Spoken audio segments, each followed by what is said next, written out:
Andy, and he's like.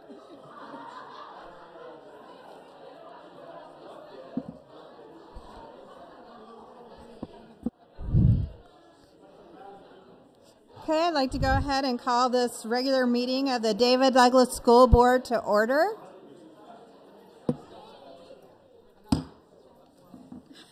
Please join me for the flag salute. Pledge allegiance to the flag of the United States of America and to the republic for which it stands, one nation, under God, indivisible, with liberty and justice for all. Okay, before we get started tonight, I want to move something on the agenda. Number 11, recognitions. We're going to move it up right after number 3. Okay. So let's start off with Anwar and our student body report. Hello? Hey. You guys are too kind. I hope everybody's having a blessed and beautiful day.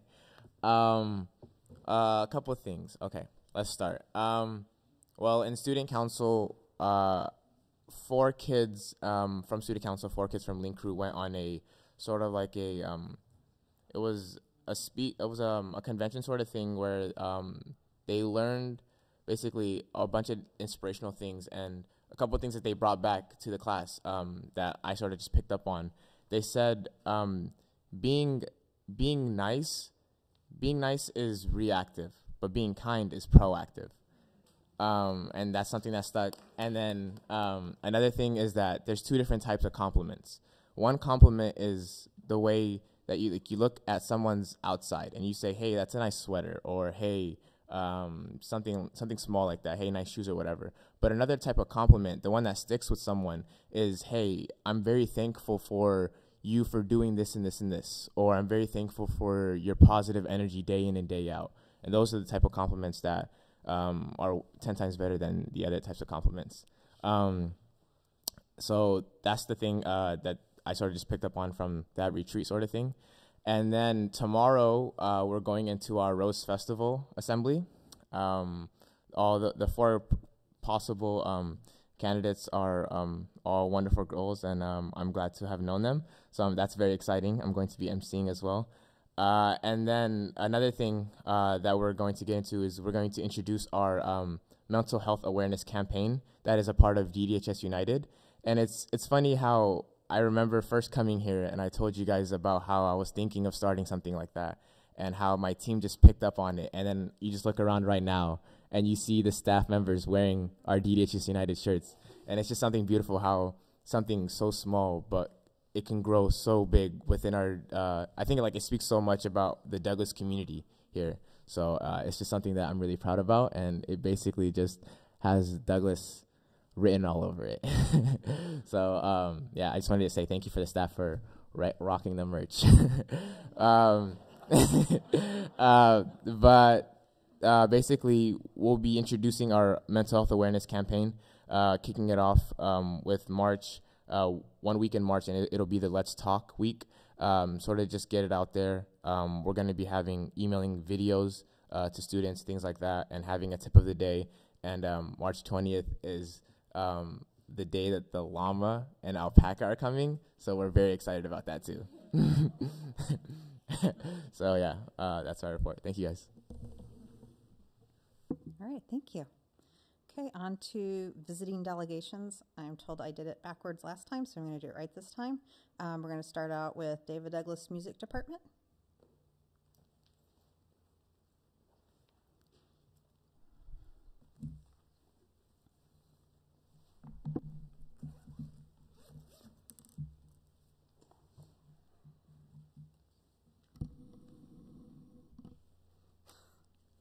I love microphones.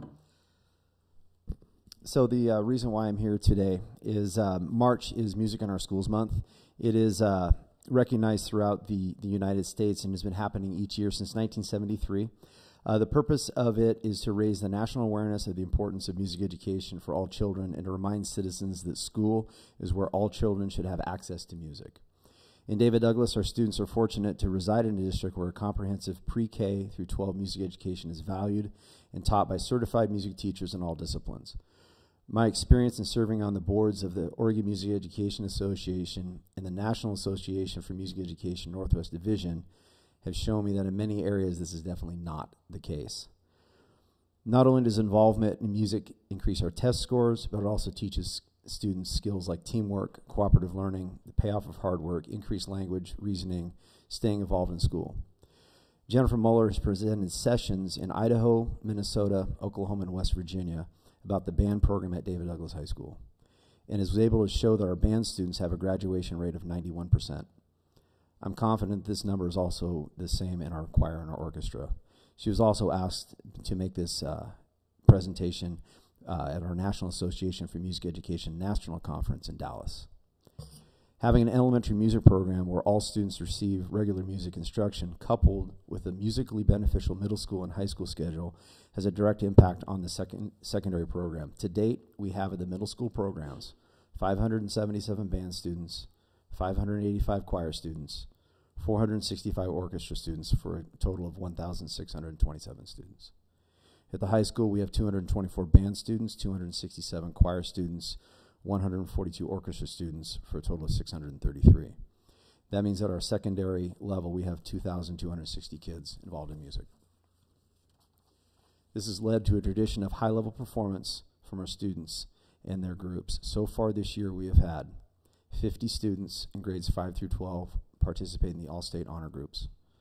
20 middle school band students participate in the OMEA District 2 Honor Band. Preparations are already underway for the elementary and middle school choir students to be selected to participate in the OMEA District 2 Elementary and Middle School Honor Choirs, which will happen on May 11th and 12th. At the Mount Hood League Solo Contest, 28 band and orchestra students competed. 14 earned awards, with 4 being league champions. At the District 2 Solo and Ensemble Festival, 35 individual high school musicians competed, with 16 qualifying for the OSAA State Solo Championship, with 7 being the district winners and automatic qualifiers. The remaining 9 are alternates who will find out if they were selected on April 6th. The Troubadours have been named the first alternate to potentially compete in the OMEA Chamber Music Ensemble, where they are the defending state champions. Additionally, 17 middle school students participated in the OMEA District 2 Junior Solo and Ensemble Festival. The David Douglas Band came in the second place at the Mount Hood League Solo Contest.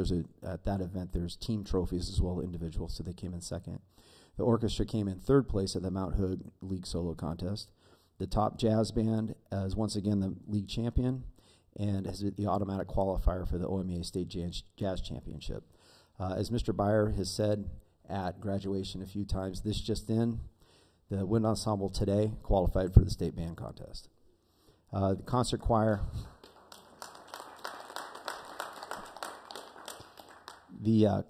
qualified earlier this week, and our symphonic strings is an event tomorrow to try and qualify.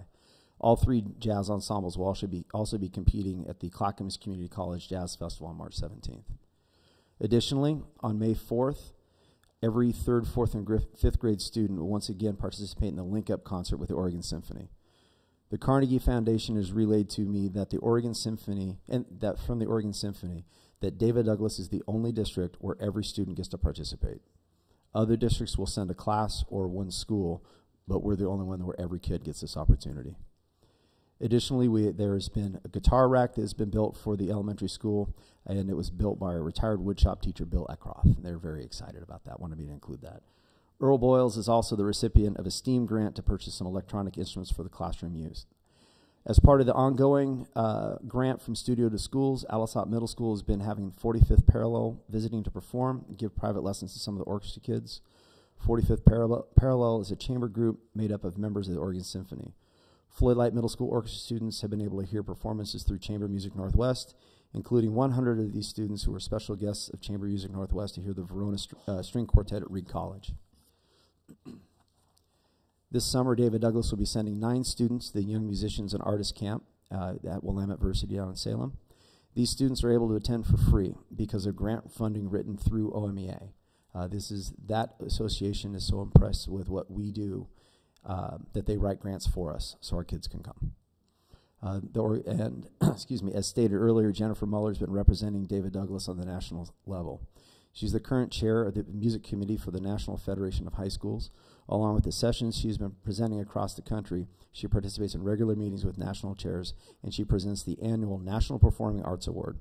Last year, she presented this award to a high school in Houston, Texas, that had just reopened following the devastation of the hurricane. David Douglas has been getting lots of exposure on the national level.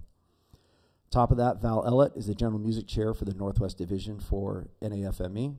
Mari Shea is the General Music Chair for OMEA and has had over a dozen books published and was recently hired to be an editor for Activate, which is a national publication for elementary music teachers.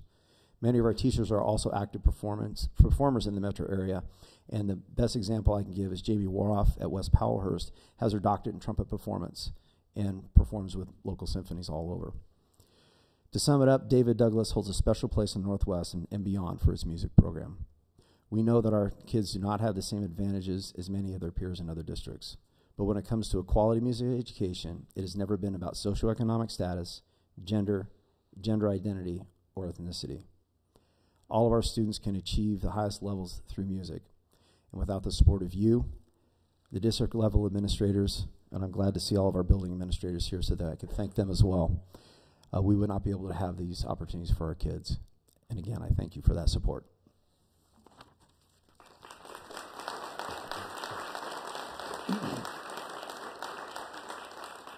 And does anybody have any questions? Okay, thank you very much. Thank you. Okay, our next group up is Gilbert Park. They all here?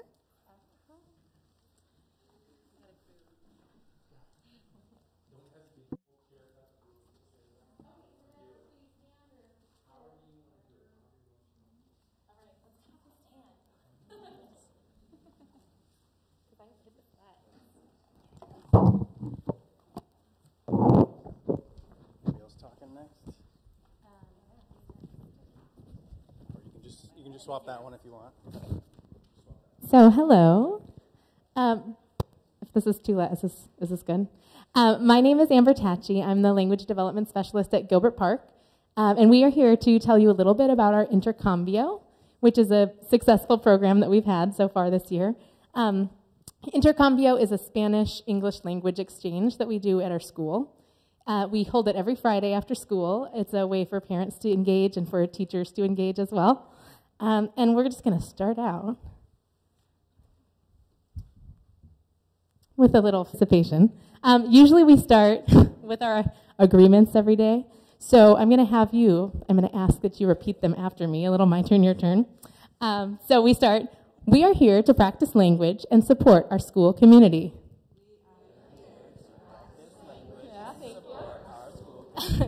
Estamos aquí para practicar el idioma y dar apoyo a nuestra comunidad escolar. Good luck. Y dar apoyo a nuestra comunidad. Gracias. We will try to speak in both languages. Vamos a tratar de hablar en los dos idiomas.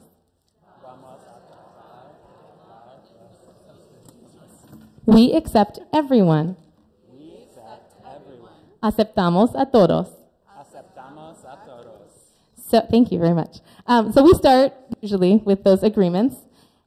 And I'm just going to tell you a little bit about the history of Gilbert Park Intercambio, and then we'll tell you a little bit more about what we do.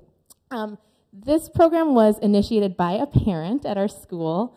Somebody came to me, they were from North Clackamas, and they said, oh, we have all this great stuff going on with the Spanish-speaking families in North Clackamas.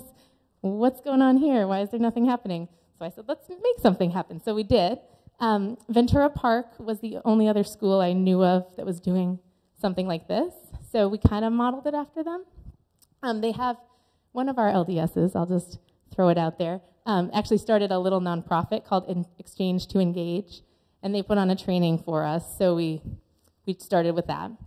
Our goals are, we have multiple goals, but our main goals are these: increase our bilingual skills, and I think the more important one is building relationship-based parent engagement opportunities. So we're going to talk a little bit about what that looks like.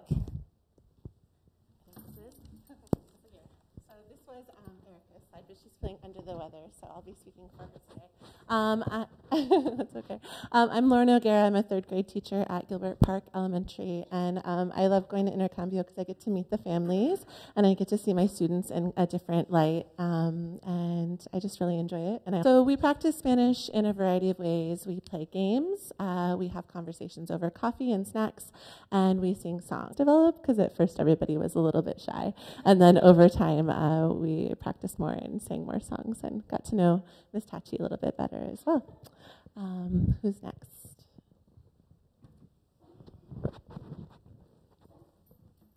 Hi, my name is Iris.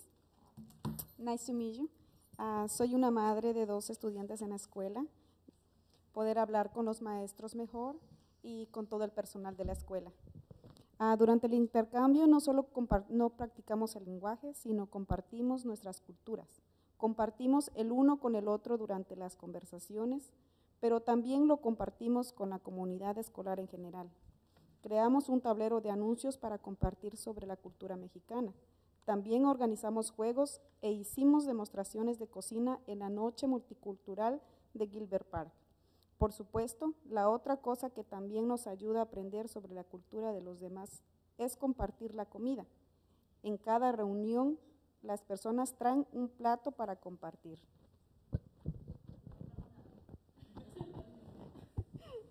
Hi, my name is Sophia. I'm a 5th grade student at Gilbert Park. I come to Intercambio because my mom wants to learn English.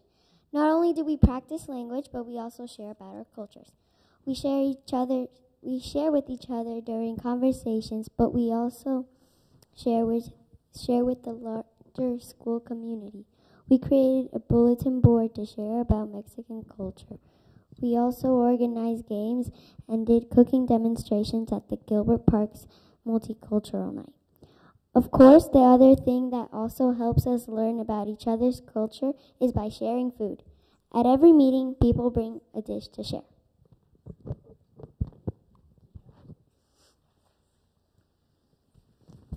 So one thing that we also found was helpful at Intercambio was it was a good time to share resources with each other, and that's what started to happen among the families. They didn't know each other at first at our school, but we've had the opportunity to share a lot. As we talk about our lives, we learn about the needs that other people have, and this is a great time to share resources like information about our food pantry, the Giving Tree, getting access to Christmas gifts, references for notaries, and sharing food, like we said. We share a lot of food. Logopeda de la escuela, asisto a intercambio porque aprender. Perdón, dolor, oído. I'm the comic relief tonight, I think.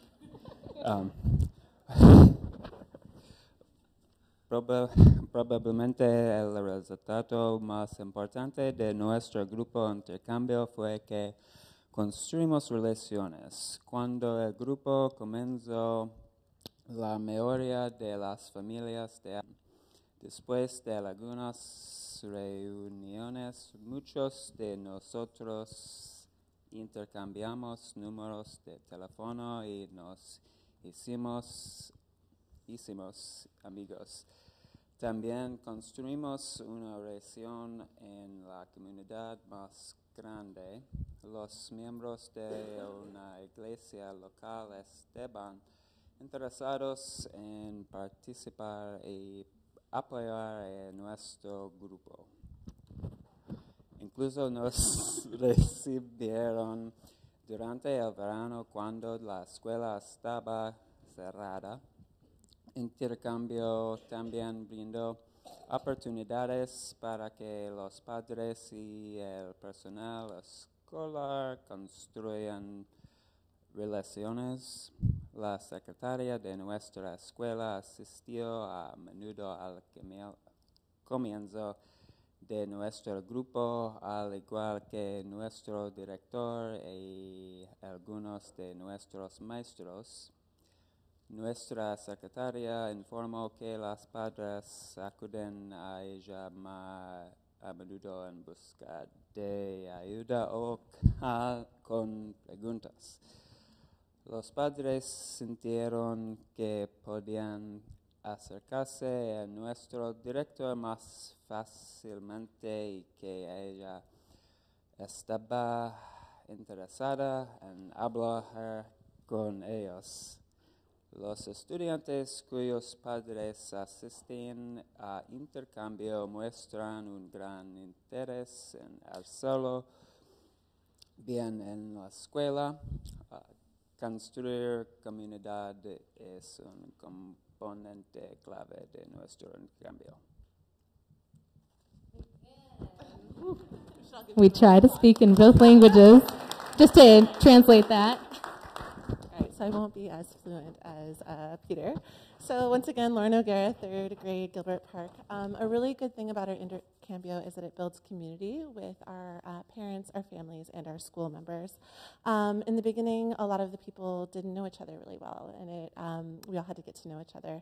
And then over time, we really established a strong community, built partnerships, and we've even reached out to members of our community, like the local church has hosted us during the summer for meetings and participates with our intercambio as well. Some of the teachers are involved, the secretary has been involved, and the principal has been involved. And many of the parents have said that as a result, they feel more comfortable coming and talking with the teachers, administrators, and staff because they feel like they know us. Personally, last year, I had a student in my class whose family went to intercambio.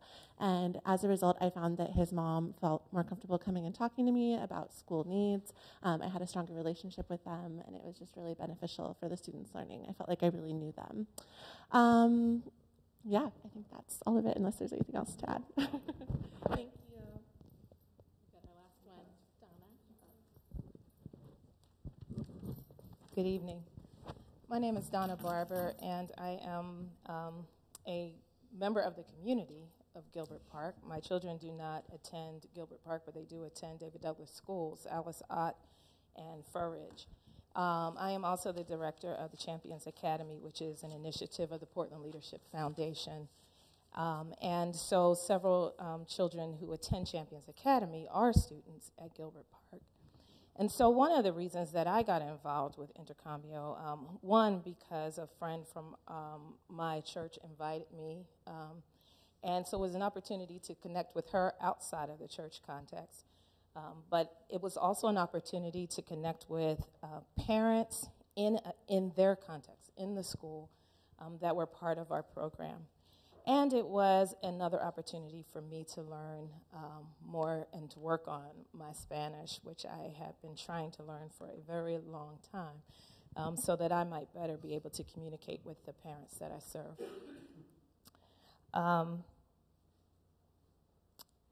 So our intercambio group was small, but for those who participated, it was a successful form of parent engagement.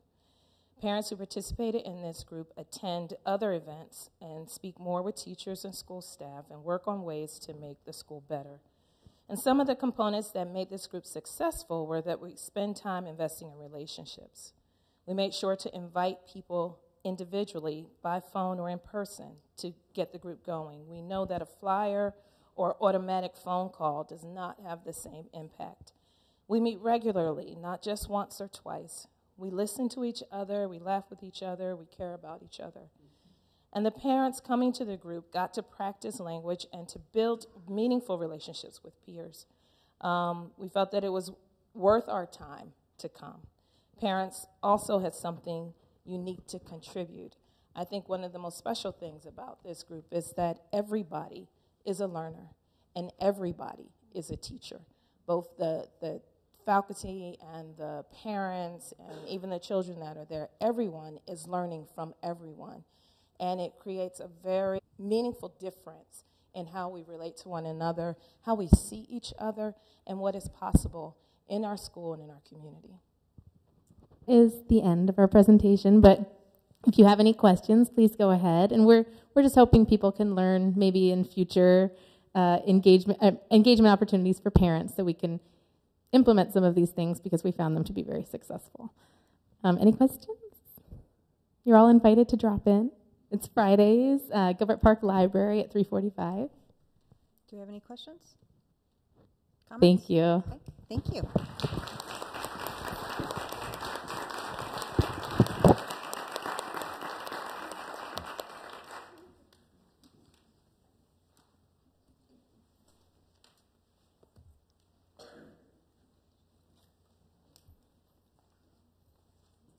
Okay.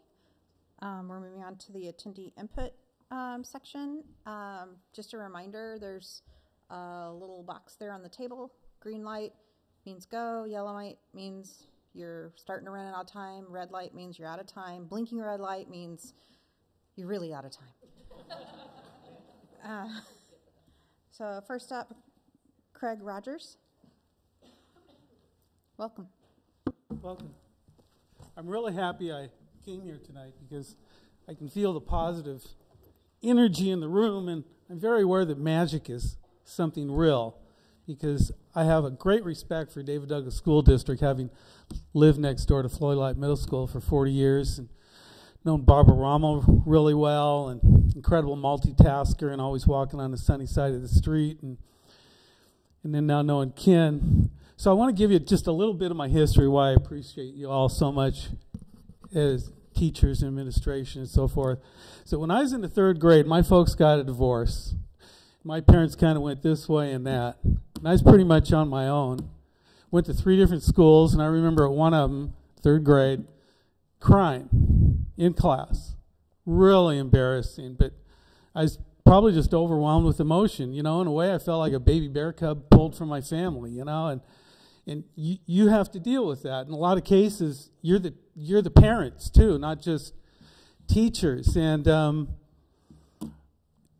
so then, you know, went to Dunaway grade school then, mostly in Eastmoreland. And there was a teacher there named Bill Love, great guy. And he had a brother, Roy Love, who was really big in baseball and so forth at Portland State. Might ring a bell with somebody. But there, I remember when he got they were taking all the 8th graders to Cleveland High School for a track meet for everybody who's going to go there. And I came away with blue ribbons in all 3 of the events, 100-yard dash, 220, anchored the 440 relay, you know. And the guy made me feel good about myself. But nonetheless, when I graduated in the 8th grade, one of the guys wrote in the back of the picture he gave me, he said that the guy can outrun every cop in the force. So see, I had a choice, you know, which way to go. So then moved out, and this was a good thing because there were under 1,000 kids going to this school. Moved out to Rex Putnam High School, and there was a coach out there named Roger Herbert. And Roger saw something in me, and turns out that he made me the fastest freshman in the state. Who's who in Oregon? Haven't looked in this in years. Who's who in Oregon track and field? That guy, Roger Herbert, and to show you that the apple doesn't fall far from the tree, his grandson is Justin Herbert, who's a quarterback down at the U of O, if anybody follows football at all, you know. So I tell you, got to look at my list here. Tell you what, Doug Pease is right in that class. I see this guy out in ankle-deep water retrieving the discus on a cold, freezing spring morning, track meet. And there he is the other day. Both the secretaries were gone. And he's running to open the door. He's answering the phones, you know. Sometimes they're one-on-one with a kid that's troubled like I was and listening to him, you know. And I heard the music teacher talk about how everybody gets an opportunity to play and try this instrument. So I just honor. You make a difference, and I'm an example of it.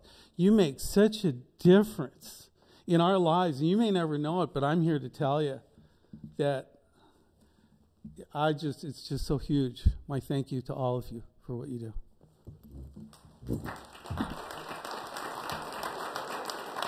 Thank you. Okay, next up, Sherry Ann May.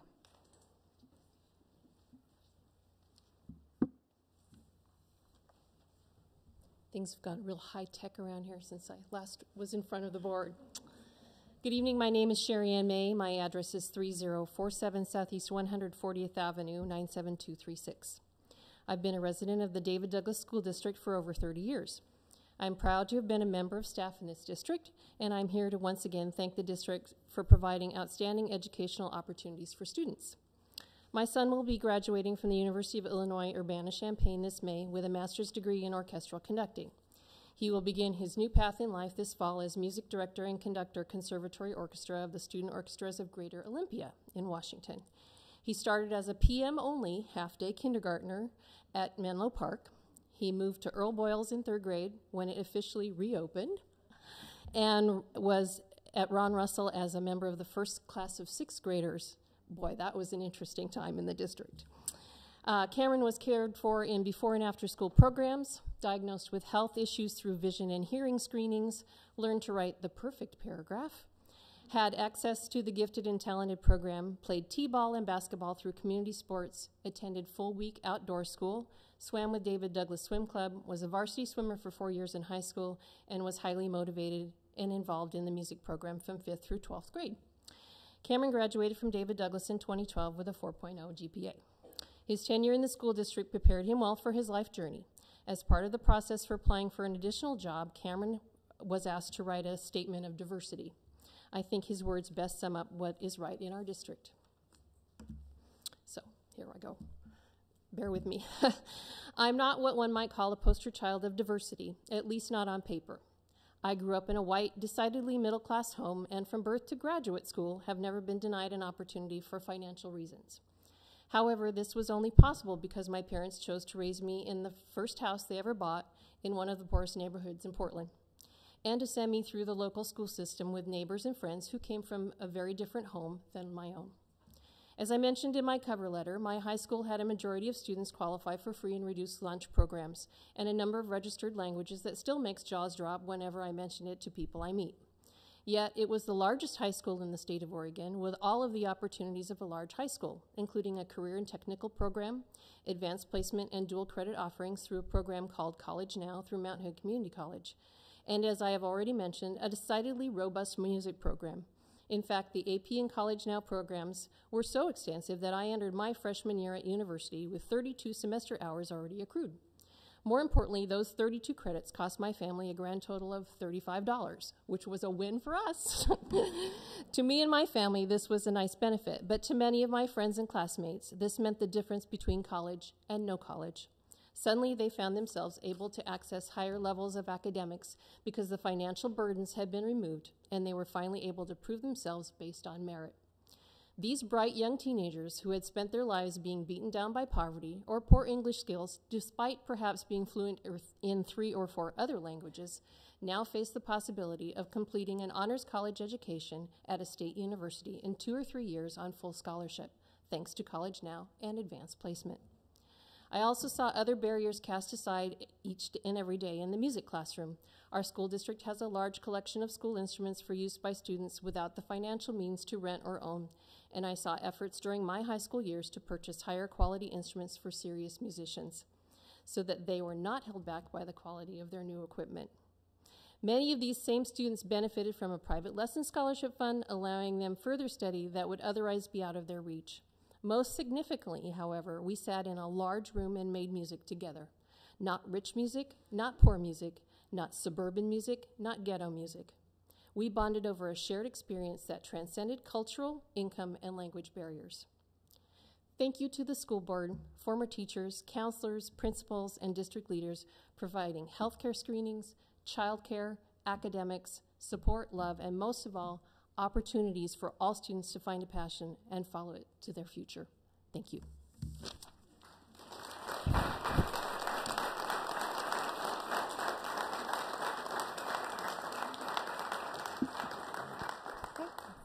Silka Ackerson.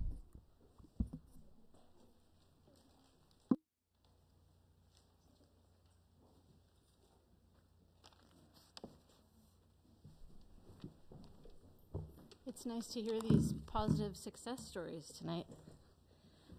So my name is Silka Akerson. I'm a mother of a 5th grade boy at Ventura Park, and I'm here again to talk about my direct request that the board make a plan for recruiting and hiring teachers of color. I'm very, very pleased that the board has moved to have an equity committee, and I look forward to seeing what the equity committee does. It's a wonderful step. but this is actually a direct, specific, and time-restricted request. The board is actually perfectly capable of creating an interim plan before the end of the school year for how it is going to change the way that it recruits and hires and prioritizes teachers of color in the district. This is actually urgently important, and the Equity Committee is going to have years of work to do and years of recommendations for the board and the district, and this is something that needs to happen now. As I've said in previous testimony to the board, it has huge impacts for children, and those of you who are white, that impact may not be immediately transparent to you, but my son, who is white, is reflected back to himself every single day in school. He gets the message every single day that his culture is normal, that his language is normal, and that it's possible for him to choose a variety of careers and leadership positions. That's not the case for the majority students of color in our district. And in fact, even though the district is making some efforts to change hiring practices, that's not what's happening in our schools. So in Ventura Park, we had a really positive thing that we had the hiring of a new African-American teacher in the school this year, but we also lost a bilingual Spanish language principal, and we lost a bilingual Spanish language son teacher. And that has had devastating impacts in our school. As a bilingual Spanish language parent, that's the community that I have the most contact with in the school, and it's meant that there are parents who were long-term volunteers in the school, who felt welcome in the school, who feel like their access to the school has been cut off, and some of them are no longer volunteering, are no longer coming to school activities. These have very, very real and immediate effects for students. And I know that the Equity Committee will have much more complex and long-term plans that it will want the board and the district to implement in terms of equity, including in hiring and recruiting teachers of color. But the board and the district are perfectly capable of doing something this year, before the end of the year, to say how they will change their recruitment and hiring practices to prioritize hiring teachers and staff of color. And I would really like either the board to directly say what that plan is going to be, or for the board to direct the district to make that plan, and for the district to say what that plan will be. And respectfully, I would say, I really do not want another form letter that says, thank you for your comments at the board meeting. That is not meaningful response to a request that I've been making for a year. Meaningful response would be for the board to say publicly, not to me, but just publicly, this is our plan to implement hiring and recruiting equity for the district, or this is our plan to direct the district to implement a plan.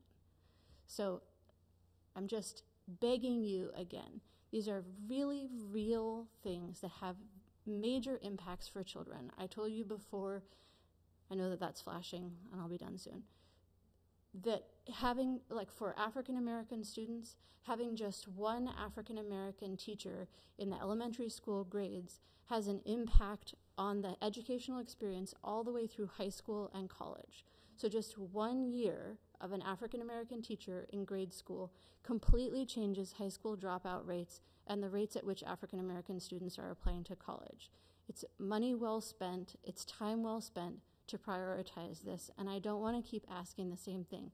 I have like 50 other things that I want to ask the board about, but until you actually show that you're taking some meaningful action about this, all I can do is just keep coming back and saying, this is centrally important to the students of this district.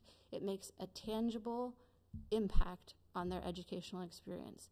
Please say what you're going to do to move this forward this year for the hiring that happens between the 2017-2018 year and the 2018-2019 year. Thank you. Thank you.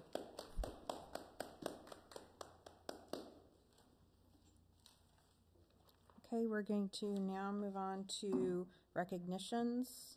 The item number 11 that we moved. Ken? So it's my privilege this evening to recognize an amazing group of employees and human beings in our district. And to be quite honest, I just texted because I didn't know the exact number, and I have it now, how many classified employees we have in the district. We have 671, and I know there's one out there, so I want at least one. There might be more. I'm not going to embarrass her and make her stand up, but she's out there. She knows who she is. But I just want to take a moment on behalf of the board to first thank and recognize all of our classified staff. We know what they do every day for our students. We know that they're community members, individuals who live in our community, support our community, support our kids, and the bottom line is they make a difference. So with that said, if you'll bear with me, I get the privilege of reading a proclamation on behalf of the board.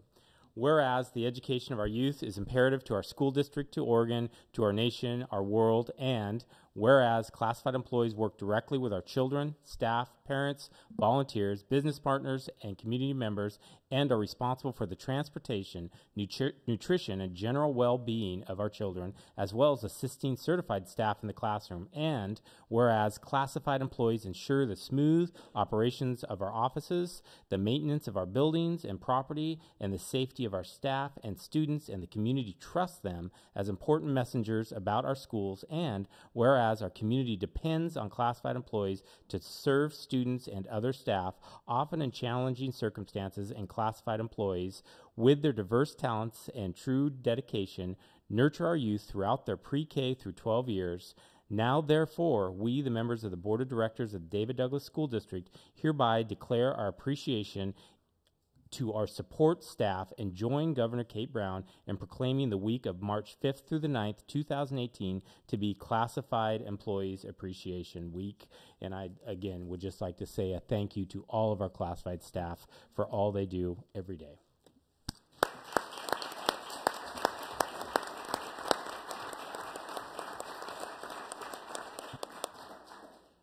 Okay.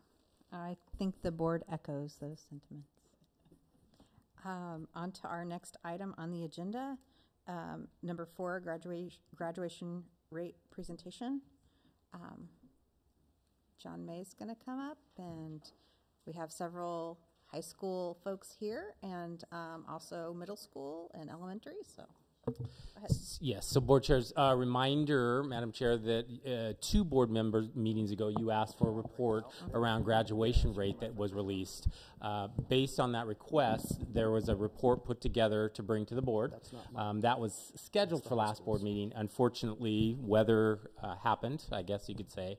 But before this gets started, I just want to reach out and thank our high school team for all the work they do every day on behalf of our students. Specifically, I want to point out and thank John Byer for his leadership and his belief in students. I can't tell you how confident I am in their leadership and what they do to support our teachers to ensure our students get the best education they can. And you'll also notice that we have a number of our administrators in the audience as well. And one of the reasons for that, we specifically asked if they'd be willing to come. This is not a requirement. It's will you come? Because in the David Douglas School District, we talk about graduation rate and our students as our graduation rate. And specifically in the presentation, you'll see that we don't necessarily just look at the high school. We look at district rate and district graduation. So really, our 3rd graders are our high schoolers, and our 12th graders are our 1st graders, and they're our kids. So that's part of the reason they're there. Also, I know they're very interested in well. So John, I know, is going to take over and talk a lot about the data piece and give us a little bit of an education on the process, and then I believe the high school is going to talk about some of the celebrations and some of the great things we do, along with areas that we can get better and do better things for kids. So, okay. It's been a while since I've been in front of the board. There are some new members, so I should let you know who I am.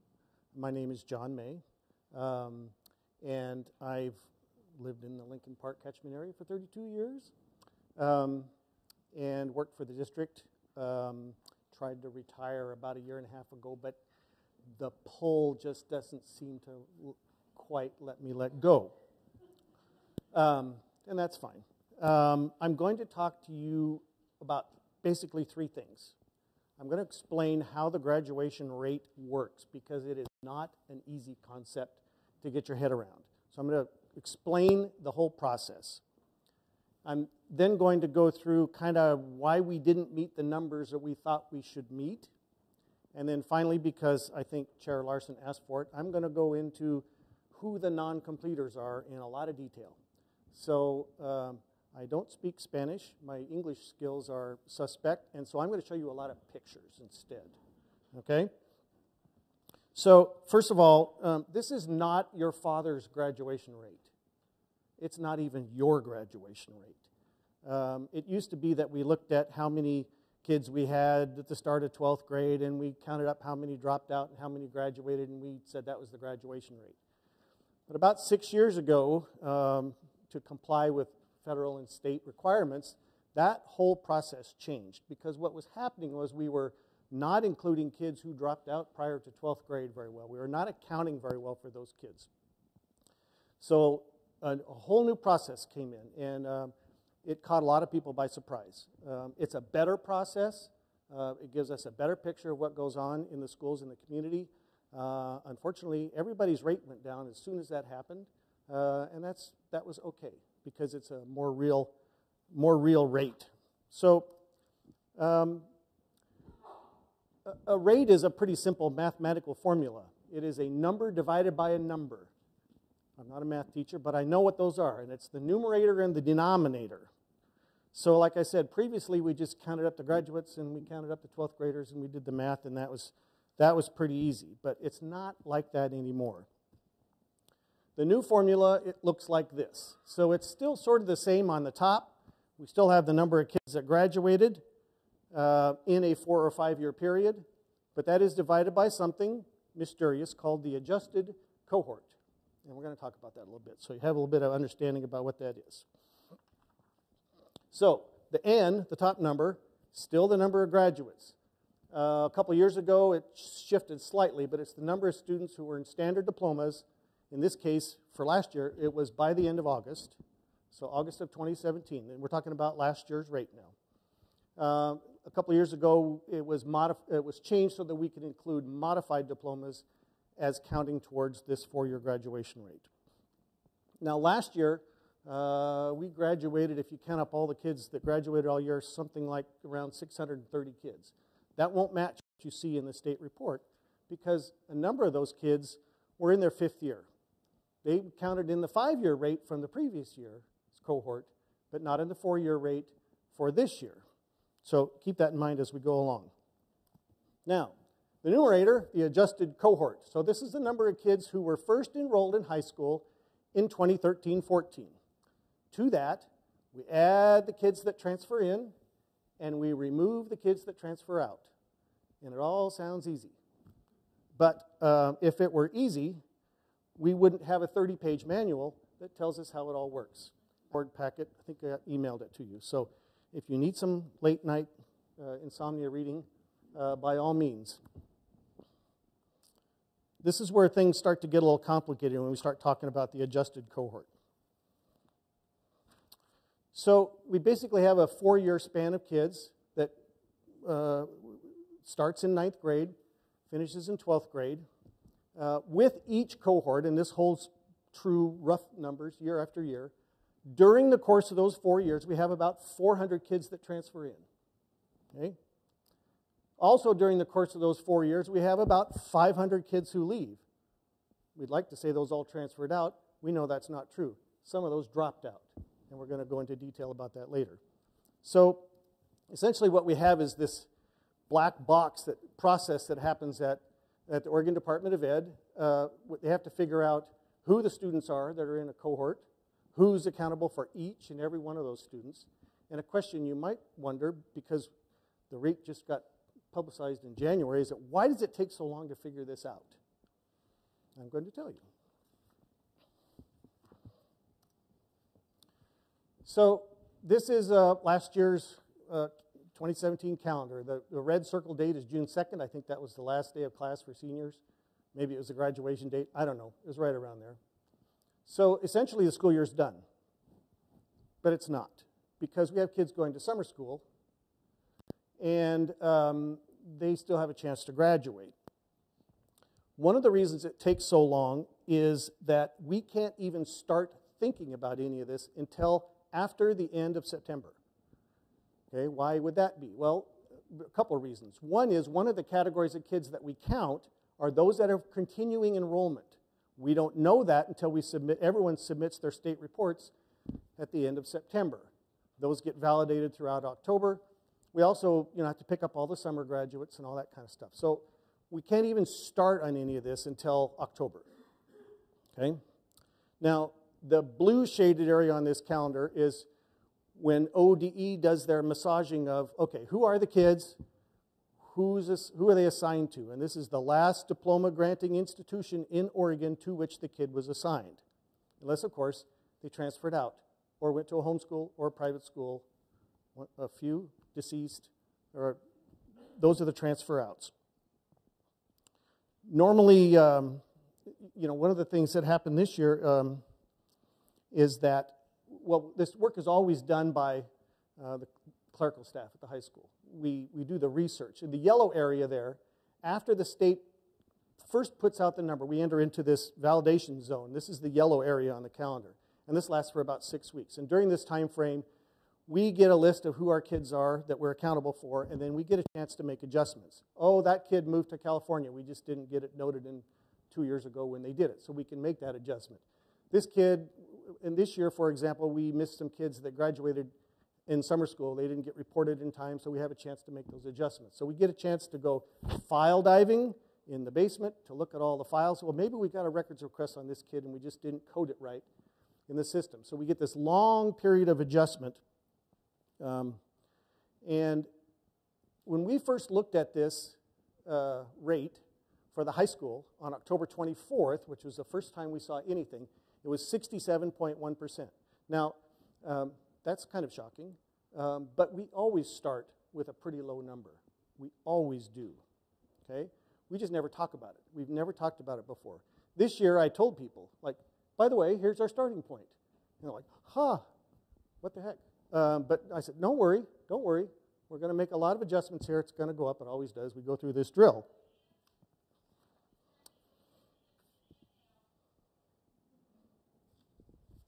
So when all is said and done, we've had a chance to make all of our adjustments. The state has accounted for everybody. They send us this file. This is called the cohort media file. And I think you actually got a copy of this. This is a large file, okay? And I looked at every single one of them. No, not really, but unfortunately, what happens in the media, with the media people, is they get focused on one number, and that is, what is your four-year cohort graduation rate? And they don't look at anything else. And I think that's a mistake, and I'm going to go down into the depths of this file a little bit and pull out some things that I think might surprise you. So, first of all, why did our results not match our expectations? Well, when we first got the file, I did a projection, and I thought we're going to hit about 75%. That's a little down, a little disappointing, but based on the adjustment process that we've done in prior years, I thought that's about what we would do. I think you have a copy of this, and I'll tell you what this is. This is for the high school, not for the district, so this is for the high school. So this is data right out of that file, out of that cohort media file. There's some trend data in there. No, I take that back. This is from some historical files that I did, that I pulled out from ODE, but not from that cohort media file. So we have these categories of kids that they track in here. So we have the yellow ones are the ones that we get to remove from the cohort. Okay, the green ones are the successfuls. All right, the red ones count against us in terms of graduation rate. The extended diploma continuing enrollment counts. It doesn't count as anything. The GED and extendeds count towards the completer rate, but not for the cohort graduation rate. So there's a slight difference there. So looking across some of these lines, what we see is, well, the transfer outs, we usually hit around 10%. We'll say 10%, 10, 11, varies a little. So we would project that based on all of our research that we would do over the course of that 6-week period, that we'll probably hit about 10%. So we can kind of do the math on that. The continuing enrollment count is 7 to 9%. Right? So if that's the case, based on all that, I thought we should hit about 75 when we're done. But we didn't, and here's why. So 2 things. One is the transfer out rate for that cohort was only 7%. Okay, we only found 60 kids total that transferred out that we could document. We had a much higher number, 92 kids that continued into 5th year, that are still here with us this year, hopefully, and going to graduate. And so the combination of those things, really that 3-point difference in the transfer out rate is what dropped the rate from 75 to 72. So that's kind of why we came in lower than expected. Now, a couple things I want to make sure I mention. My first rule of comparing things is they have to be comparable. Okay?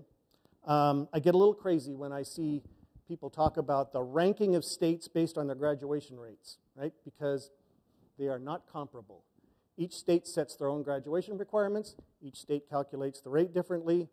It's just nonsense. It's nonsense.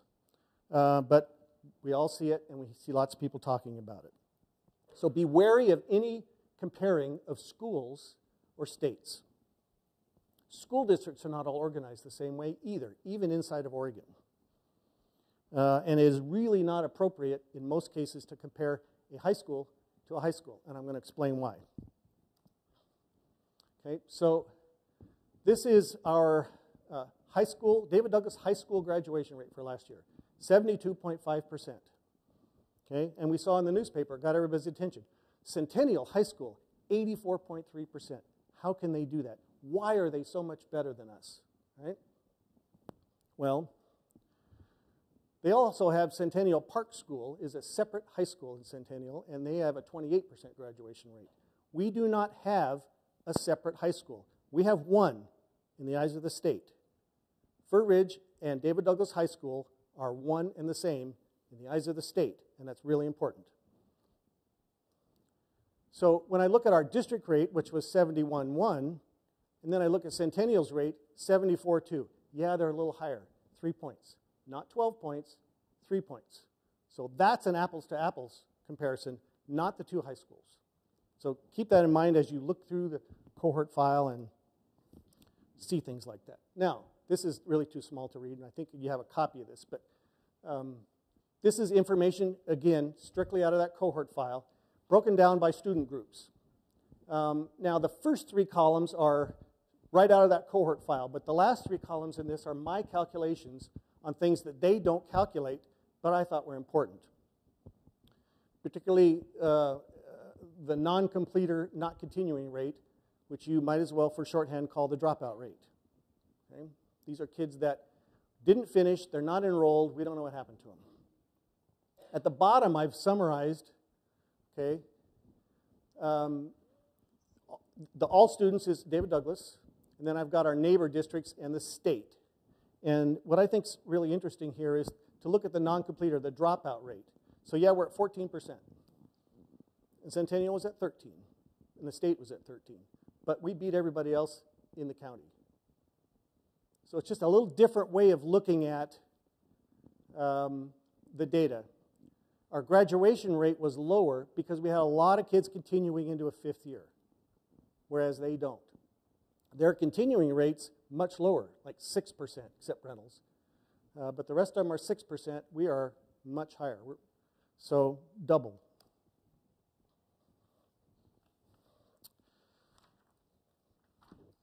So I don't need to talk to you about the diversity of the school district. You see it every day. You know the numbers. You know how many languages there are. You know all those things.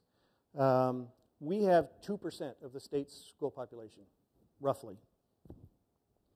Statewide, the language of origin shows 24% as something other than English. We are 50%.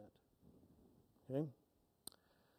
Last year in Oregon, there were 145 ELL students whose native language is Nepali. We have 27% of those kids. So I'm not trying to make excuses. I'm just illustrating some facts that are factors in why sometimes we might want to look at the 5-year rate as a more appropriate measure of our success. I think it is important to look past the 4-year rate, and in terms of what's best for kids, this is important too. And I think we need to not lose sight of that. One more little piece, and then I'll dive into the kids. So this is information out of the cohort file, and I just grabbed some. I know I violated my don't compare individual high schools here, but I did it for a purpose, and I'm willing to own that. There are some definitions here. The student group, they have one called not underserved races and ethnicities, and that is anybody who's classified as white or Asian. And then underserved races and ethnicities is everybody else. Okay, so it's whites and Asians against everybody else. And one of the reasons I pulled this slide was to show the difference between those two groups, district by district, or school by school, for the last 4 years. This is right out of that file. And I think it's a little bit startling to see that we have a very small gap in the 5-year completer rate between underserved and not underserved. I think that's important. I think that's something to celebrate. Okay, now for Christine. You're going to get lots of pictures here, okay? Luckily, before you asked, I'd already started working on this because I just wanted to. Now, I don't know any of these kids. I don't know any of their family. I'm basing this on is a pretty superficial data perspective. So it's the information that I can see coming out of our student systems about these kids. But even from doing that, it's pretty apparent to me that there are 121 kids in this group, and there are 121 different stories. Yeah, there are some common factors which we'll talk about, but if you talk to the teachers and the counselors and the administrators, I'm sure you'd get a lot of those stories. So here we go. First of all, we have a gender gap. Graduates and the non-completers. I'm not including in this slide the continuing kids. So this is just the 4-year grads and the non-completers. And as you can see, the graduates are pretty equal. The non-completers are not. So almost 70% of our non-completers were boys. And this is the same graduates and non-completers based on their resolved ethnicity and race. For the record, if you don't, the state and federal governments require us to report both a race and an ethnicity. There are only 2 choices for ethnicity. You're either Hispanic or not Hispanic. Race can be any one of these, but Hispanic is not what they call a race.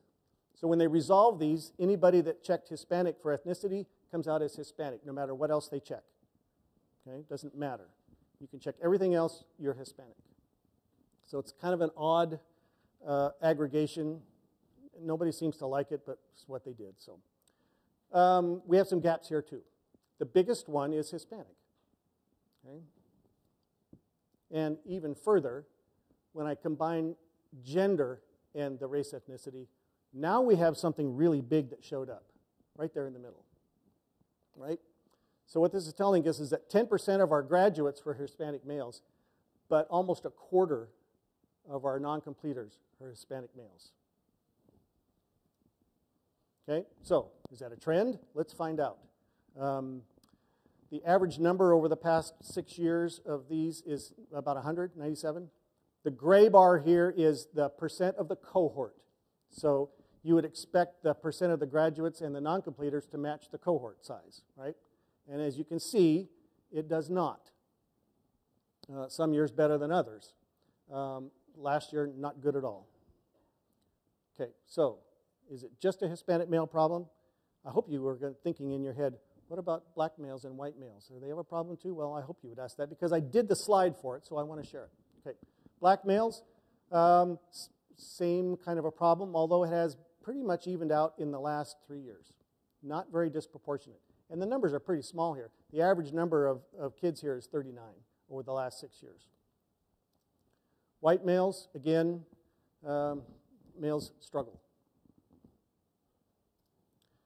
Economically, this is the one factor that they have in common more than any other.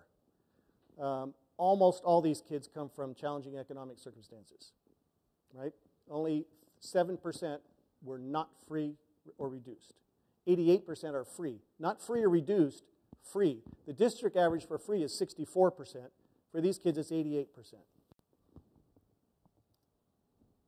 Who do they live with? District-wide, 60% of our kids live with both parents. For these kids, just about a third. Okay? More live with a single mother than with both parents or some other arrangement. Now, I have to say that this is only as good as what's reported to us.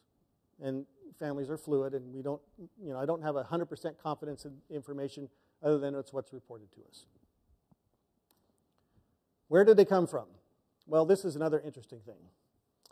And I'm going to talk a little bit about this one. Only half these kids were in one of our middle schools at the end of 8th grade. Okay, 61. And here's where they came from.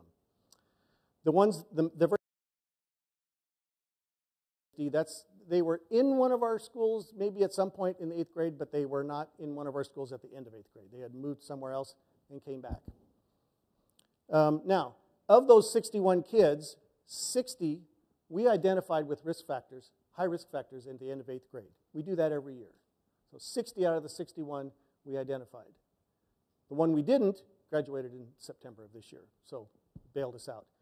The problem with that, saying, well, we knew who they were. Well, we didn't, because we identified about 250 kids every year with the same risk factors, right? So it's a large pool. Now, the other thing is that 20% of the kids that we identified with risk factors at the end of 8th grade didn't come to David Douglas High School the following year. Okay, so we have a mobility issue here that is a struggle to deal with. And 10% of our incoming class as 9th graders this year came from somewhere else. Okay? And we really don't know much about them at that point. We don't get a lot of 8th grade. It's not like a junior who comes in and brings his high school transcript. We don't get a huge amount of information about those kids. I don't have a slide for this, but in case you ask, because you might, did they come from our elementary schools? And yes, some did, but the further back you go, the smaller this cohort becomes. 40% of this 120 kids were with us in 5th grade. Okay? And out of those, 10 came from Cherry Park and Gilbert Heights, 7 came from Earl Boyles and Mill Park, and smaller numbers from the other schools. So while they were here in high school, where were they? So 90% of these kids were in David Douglas High School proper at some point in the 4 years. Okay? And 30-ish%, a little more, were at Fir Ridge at some point during that 4 years. The similar number were at both schools at one point, moved around. 60% were at David Douglas High School but never went to Fir Ridge. A small number were at Fir Ridge but never at the high school. And that's an unusual situation. And another smaller number have never been in one of our high schools. They were immediately placed outside of one of our schools coming in. So they never set foot in one of our high schools. You might think, well, are these troubled kids? Are they behavior problems? They must all be behavior problems. And certainly some are. About 17% had multiple exclusionary discipline issues in their history and multiple office discipline referrals, long lists. And some had multiple exclusionary, multiple office disciplines, one exclusionary, just one exclusionary, etc. But I think this is important. More than half had either very minor discipline records or nothing at all, spotless. The other thing you might think is, well, if we just had them longer, we could fix them all. But doesn't this kind of bust that myth a little bit? Yes, we have some what I call drive-bys. Kids who are here for 6 weeks and vanish. Right? And we're accountable because we were touched last, we don't know where they went. There are some of those. However, more than half these kids have been with us more than 5 years, and 30% more than 10 years. Where were they when they left? About about 70 were at the high school, at David Douglas High School, including some of their peripheral programs like the Evening Academy or Day Academy. 30 kids when they left were from Fur Ridge, 9 from Rosie Hinton, half a dozen from Grad Alliance, and then there's a smattering of other placements. The last district enrollment. How old were they when they left? They're not all seniors.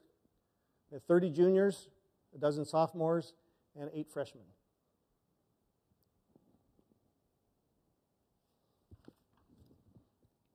What did they look like when they left? Well, most of them had really bad transcripts. That's why they left, right?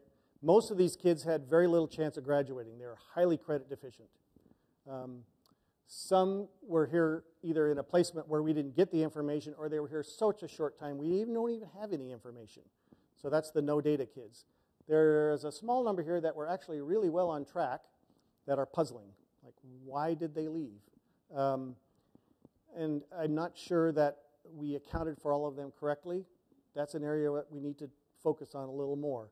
And we have some stuff going on to do that.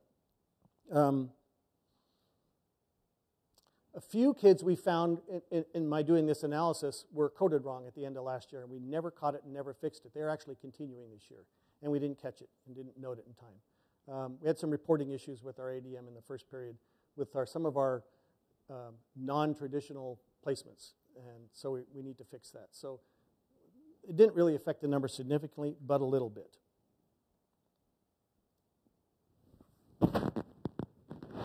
22% of these kids were active ELL learners while they were in high school.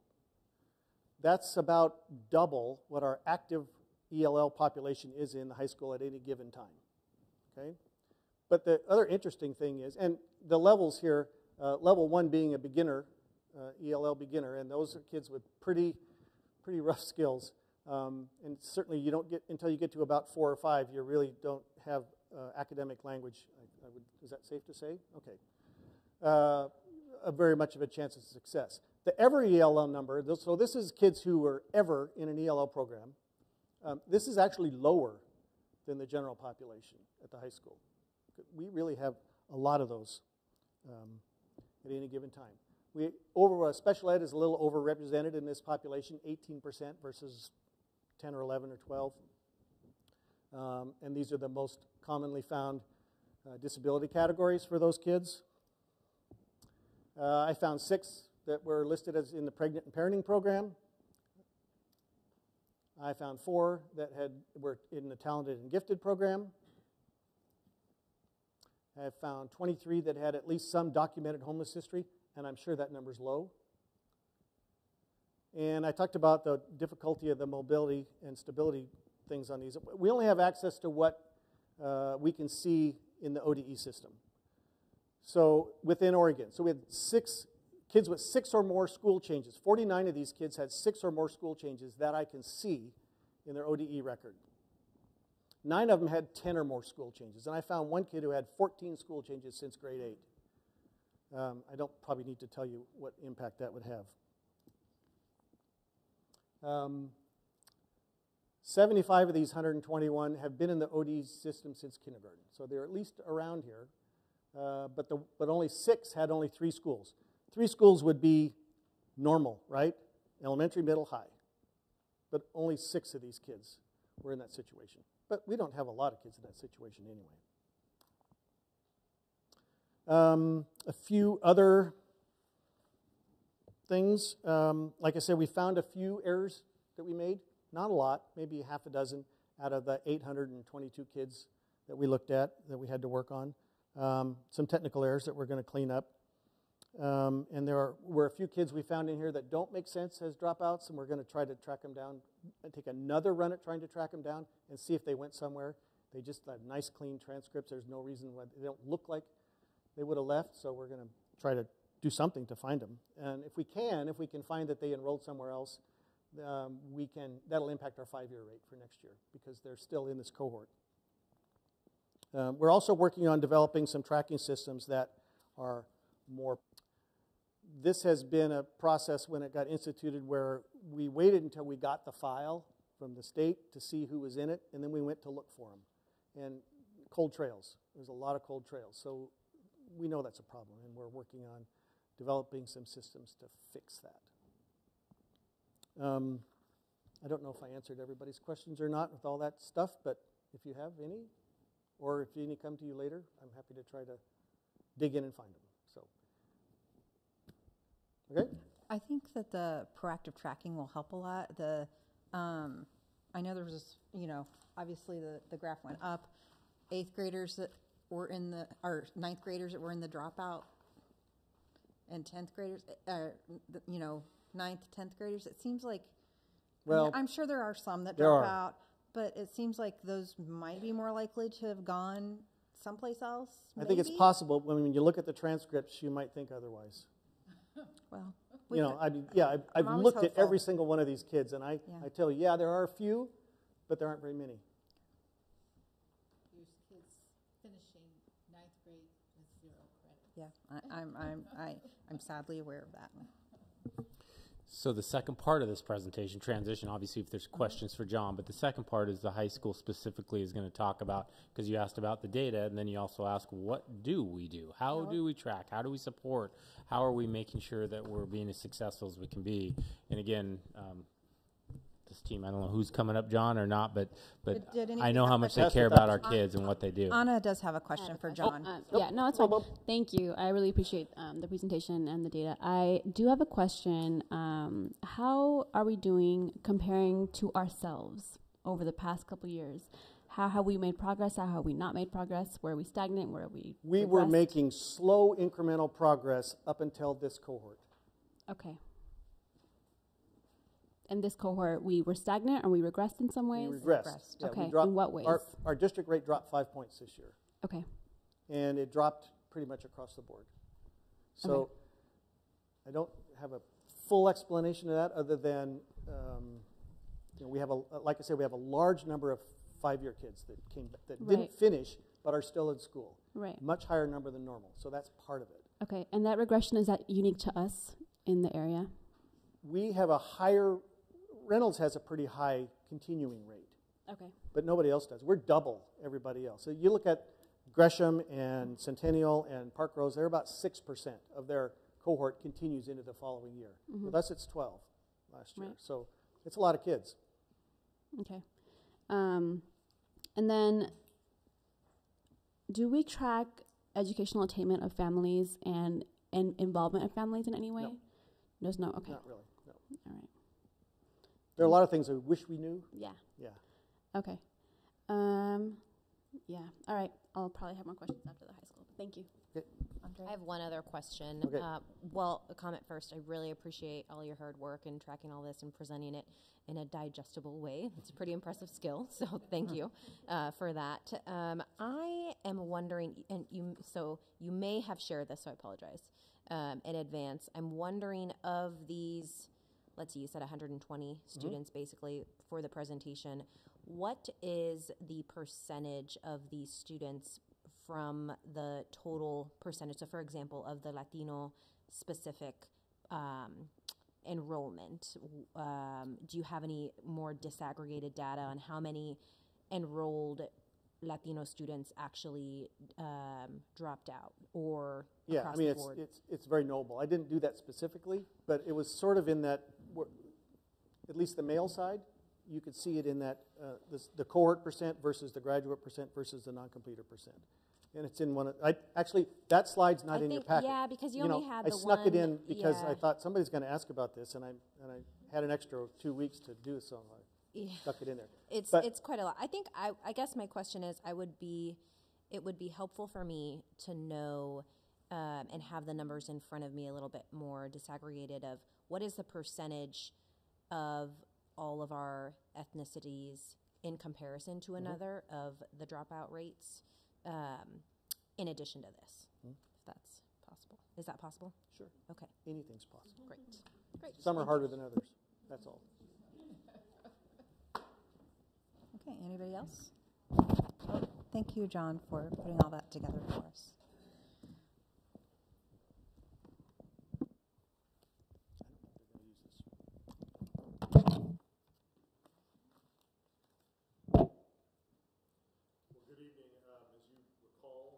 Dr. Beyer. I'm the principal at the high school.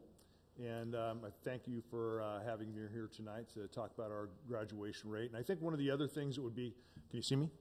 That might be interesting too is to look at our trend data for about the last 4 or 5 years. It has been incrementally moving up, and the gaps have been closing, and this year was, and was a bit depressing to say the least, to have a graduation rate drop. It's something that we work tremendously hard at and have been very goal-oriented, and tonight we want to share with you some of the programs that we've put into place over the last few years, and then talk to you a little bit about some of the programs that we're going to implement going forward. Some of these will look familiar based on our recent Measure 98 presentation that we gave to you. But before I begin, I do want to publicly also thank John May. I, like you, probably, my brain's full right now, and just looking at the kind of data that he comes up with. However, he does, I agree, he gives it to you in a very digestible, easily understandable way, and I want to publicly thank him because we spend an awful lot of time on the phone, talking about different sorts of data, and he's a tremendous resource, and not only will he let you know what the data means, but also let you know what it doesn't mean. And that's very, very important as well. And so thanks, John, for all the work you do. I also want to thank the other administrators from our district for being here tonight as well. I know, Ken, you gave a shout out, but we've worked very hard at realizing that graduation rate is a K-12 venture. And we're looking at developing a vision to create that sort of an outlook, and I just so appreciate the work that our elementary and middle school administrators do for us, and as we get those students in the high school, they are very well prepared, and so they do terrific work. And I just thank all of you guys for being here tonight and giving up an evening for us. As I said, the last few years we've seen some incremental growth, and we've worked really hard at not just looking at the numbers in-house, but we've also done a lot of research of different programs, around the East County area, but also nationally, and you'll see some of that tonight as we move forward. Our staff has, since I've been principal, which is this is my 10th year that I've been there, we have looked about every 2 or 3 years at setting a graduation goal, and have looked at several different points of data that have helped us produce programs that are either prevention types of programs or intervention. And tonight, again, what we'd like to do is to be able to share with you some of the things that we do have in place now and some of the things that we'll have put in place kind of going forward. So to start with that, I'm going to turn this over to my crew, and to begin with, Linda Vansel. Good evening, everyone. I am Linda Vansel, one of the assistant principals at the high school, and I'm going to start us off, and then we're going to rotate through the admin team as well as some of our staff that's here today to talk about some of the things we're doing at David Douglas High School. So you were all provided, prior to our snow days, a document that looks like this, as well as this handout. So if you don't have that or you need it again, I came prepared, I have extra copies, but this is kind of the format that we're going through this evening. This document was created by our own Jeremiah Branch, who will be talking this evening, but is based out of Clemson University, who's had a dropout prevention center since 1986. So very data-driven. And actually, if you go online and kind of read their bio, they talk about themselves as increasing graduation rate is the language they like to use, more so than a dropout prevention center. So that's kind of how we set up, and we divided into 4 sections for this year and for next year to talk about our activities. We're going to highlight a handful of activities in each section this evening. Of course, there's a lot. We could be here all night long if we wanted to talk about everything. So we've tried to pick 2, 3, 4 things to talk about. If you have any questions about any of the other programs, please let us know. We'd be more than happy to talk about it. We're very proud of the work that we do at our high school and would love to share more information with you. But again, we're just going to pull out a few nuggets as we talk this evening. So I've got the first one. So do we have a It's not working. I can talk anyway. What the heck? It's my fault. John broke it. Well, I'm going to talk and maybe it'll catch up with me or not. Okay. So one of the first box is talking about the handout that you've been provided, several of the things that we're currently doing to program with communities. But of course, the data in front of you talks about 70% of the students who regularly attend after-school programming improve their math scores. So just one piece of data. Again, everything that we do, we try to embed it in data or other things that we feel that support things that are good for kids. In your box tonight, just to highlight a few things, SF 2020, if you're not familiar with it, Successful Families 2020, we're in our second year of partnering with that. And it has a list of different culturally specific organizations that we're currently partnering with to better support our students of color. ERCO is very alive and well in our school in many capacities. And a lot of these organizations have their SF 2020 role as well as other roles through either 21st Century or other programming. We have lots of people on our campus supporting our kids. SEI, we're in our second year with them as our SUN provider, and they also do the SF 2020 programming. So they're, again, wearing two hats in our school. Native American is available, SEI, Latino Network, MFS, lots of different culturally specific organizations that we're trying to meet the needs of our kids. We also have the on-site Multnomah County Health Center that you're all familiar with because you've done some voting about just recently this year about what we can provide our kids there. In addition to the medical needs, there's also mental health available for our kids there. So a huge advantage for us is to have that on the high school campus so we can get immediate assistance for our students if they need something beyond what we can provide in our school counseling environment. Scott's Angel, I think you're all maybe familiar with that. I know some of you attended our assembly when you were able to come and see the Scott's Angel presentation. Every year our community comes together, and it is a K-12 initiative again. We do Scott's Angel fundraising in all of our different schools in the district. And so we pick a community member, a student in our community to support in some fashion. Our Scott's Angel this year did pass away, and so we are now still supporting that family, but we have, every year we come together as a school community to support someone in need. And so this year was a high school student, in years past it's been middle or elementary, so K-12 initiative. And Trio College Possible, I also wanted to highlight. About 200 kids roughly participate in both of these programs, and is a mentorship program to help support our kids get into college after high school. And again, if you want any more information on either one of those programs, they're available, but those are two strong connections we have for our students to hopefully pursue education after high school. I'm going to turn over to Denise. She's going to talk next.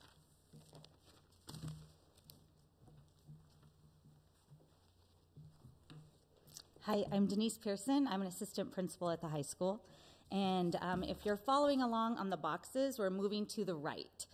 So it's the box that reads stakeholders in the development of students. And I'd like to highlight three of our eventually capture more of our kids and make sure that we find a path that's relevant to each one of them. The first is our college and trades fair in the spring, just prior to our spring conferences. So it's on that same day. After school, students have an opportunity to go into our cafeteria where we have hopefully something for every path. We have representatives from public universities, private universities, community colleges, we have military representatives, we have trade schools, and we even have people from different professions to come and talk about what does it take to become a dentist? What does it take to become a, you name it. And so people can just, the next featured item is our FAFSA night, and that's takes place now in October. And we have an evening where families can come in and get assistance in filling out the FAFSA form. And following that, students can receive ongoing support in our College and Career Center. And monthly, a report is sent to us. We monitor which of our students have completed the FAFSA and which have not, and we actively seek out those students to ensure that we try to shoot for as close to 100% as possible. We want every one of our students to receive every opportunity for success that they can get. And the third item is our half grad ceremony, which stands for halfway to graduation. Following sophomore year, we take a look at our students' on-track data. And we identify students in the fall of their junior year who at that point are on track. They're halfway there. And we celebrate their success with a special gathering for them. They get certificates and they just get to, I guess, join in the celebration that we feel for them for having reached that accomplishment at that stage. Next, we're going to be going to the box on the bottom left.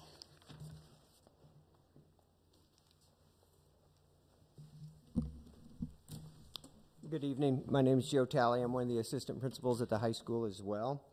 And so partnering with students. So for graduation, we have to pass or demonstrate essential skills, and we have to earn credits.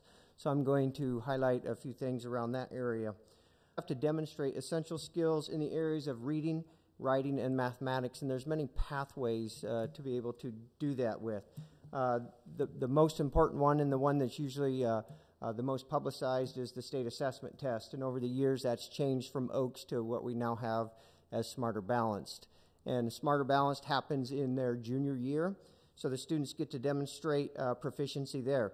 If they don't demonstrate proficiency by passing the Smarter Balanced assessment, there are other exams that they can take, national exams. PSAT, we offer the PSAT, SAT, ACT, and AP exams. So if they score high enough on those exams, they can demonstrate essential skills that way. If that doesn't work, we have the localized work samples, embedded work samples in many of our core classes. So we have work samples available, obviously, in our English classes, our social studies classes, our health classes, math classes, and science classes. So students have multiple opportunities to earn work samples to help with the demonstration of essential skills. If that doesn't work, so if they haven't mastered those work samples in those particular areas, we have separate work sample classes that we offer during the regular school year. So kids can go in there, they can work towards their work sample, get that done. We have work sample opportunity, work sample classes during summer school as well. So essential skills is a big part of getting through and up through graduation. Earning credits is another important area. So sometimes kids don't make it through their class and earn credit. So how can they make it up? Obviously, they can retake the class.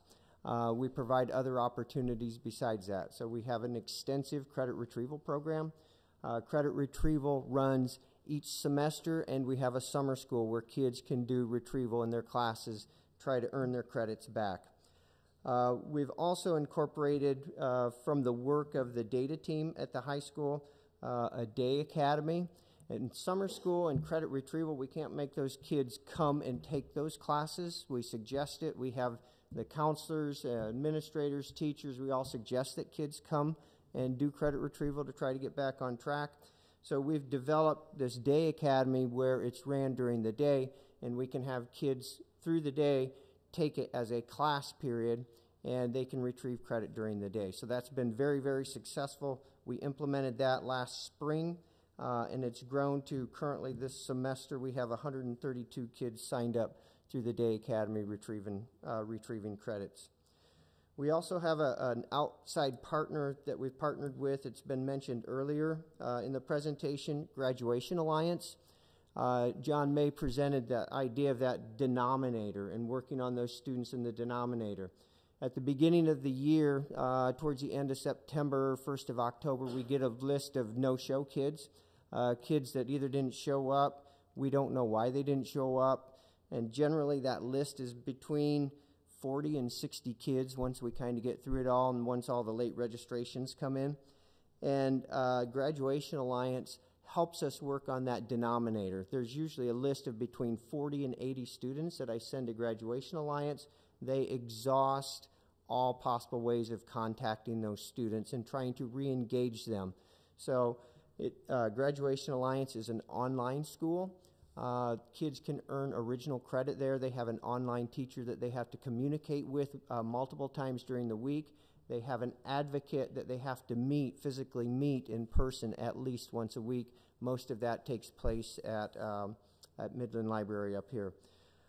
So far, with Graduation Alliance, you have to kind of ask yourself, how do you measure success with that?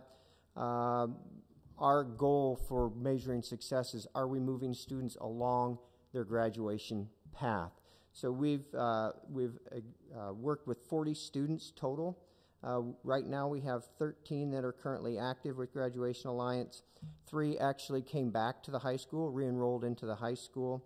We've had 2 graduates, and there's 27 of those 40 that have lost and fallen off the charts again. So we currently have 5 students that are within about 5.5 credits of earning their diplomas through Graduation Alliance. Turn that over to Amy for Ridge. All right. Hi, I'm Amy Straw. I'm the principal for Ridge this year. I got the opportunity to kind of step in about July and kind of hit the ground running. But for those who haven't been to Fir Ridge, it's a campus of the high school. It's significantly smaller with pretty much 2 hallways. We max out at about 200, 225 students at any given time. About 16 teachers, 1 librarian, 1.5 counselors, attendance specialists, and a whole bunch of classified staff that help our students. The great thing about partnering with the high school and still being part of that campus is we get to still be active in all of the activities that they do. So when you're talking CTE programs, or we have kids that are cross-enrolled in language arts, or not language arts, but foreign language. Within the choir courses, they come up and participate in the PSATs. So, I mean, for us at Fir Ridge, one of the best things about this school is it provides an education experience that values and respects and responds to students' individual needs. Having that many staff and that few of students, we know every student by name. I mean, even looking at the list of kids that have dropped out this year, I know exactly why. And personally know that reason, and we're still continuing trying to get them back. Our class sizes average anywhere from 5 and max out at about 25. We offer every single core class, multiple electives. Similar to the high school, we do summer school credit retrieval. We definitely have the ability to differentiate in instruction and also kind of wiggle room with credit. So if a kid comes in late or has like a really hard family member passes away, we can kind of stop their learning right there and give them partial credit. So we really work on what the kids need in our building. All right, and the next box, we're moving over to the right, partner with educators, Jeremiah.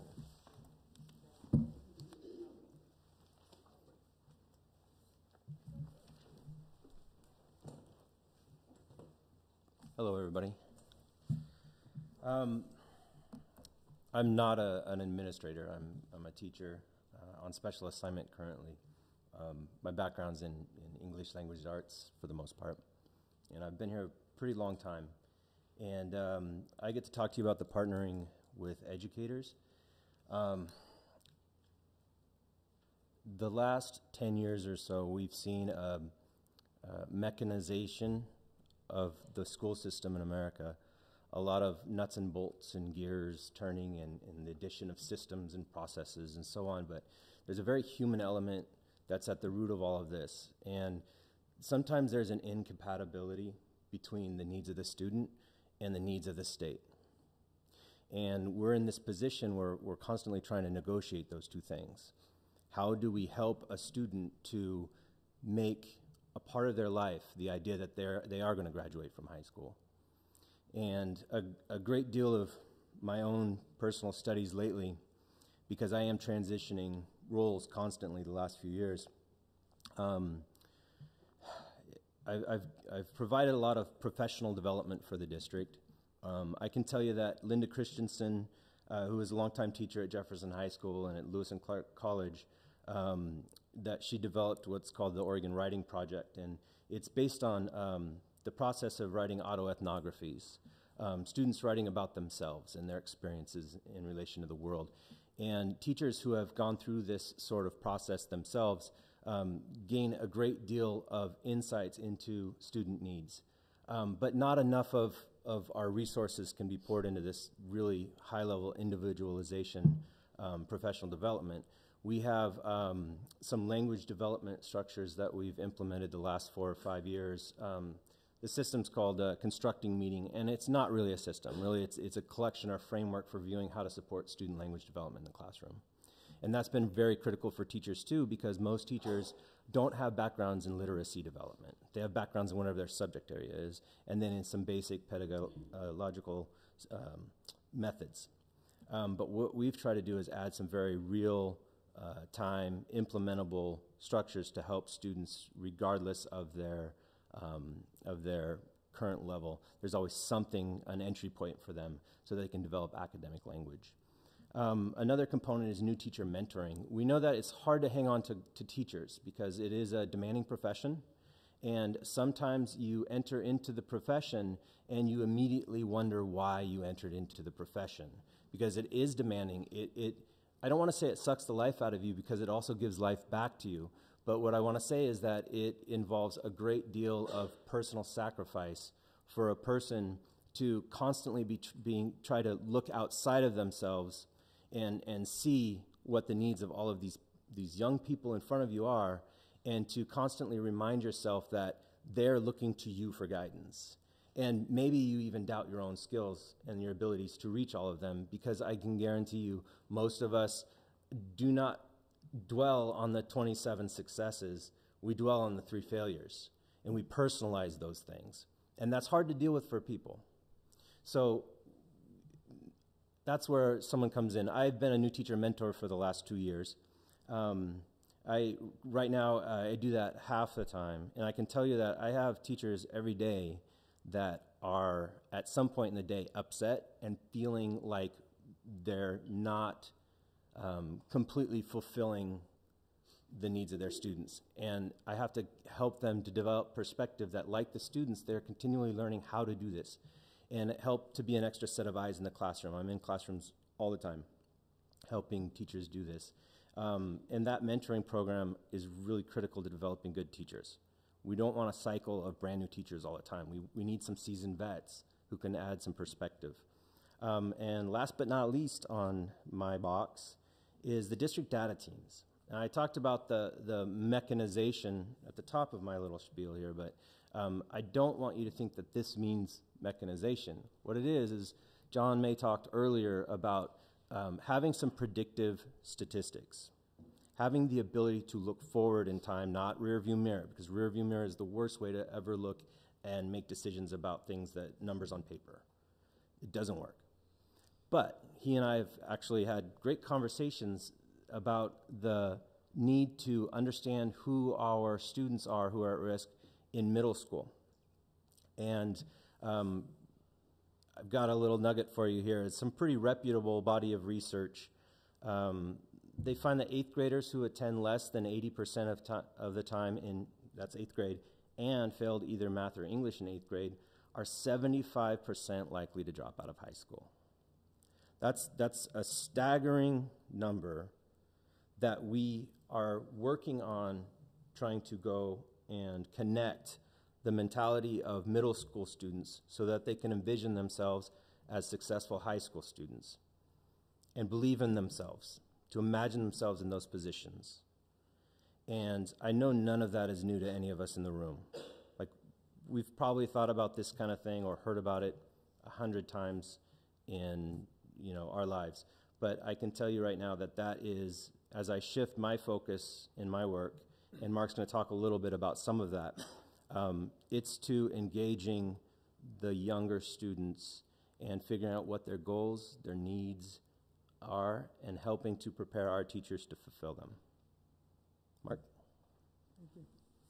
Now we're going to transition to the future. Some of the programs we're going to talk about are ones we're still doing because we think they're successful, and other ones are new ones that we're going to start doing.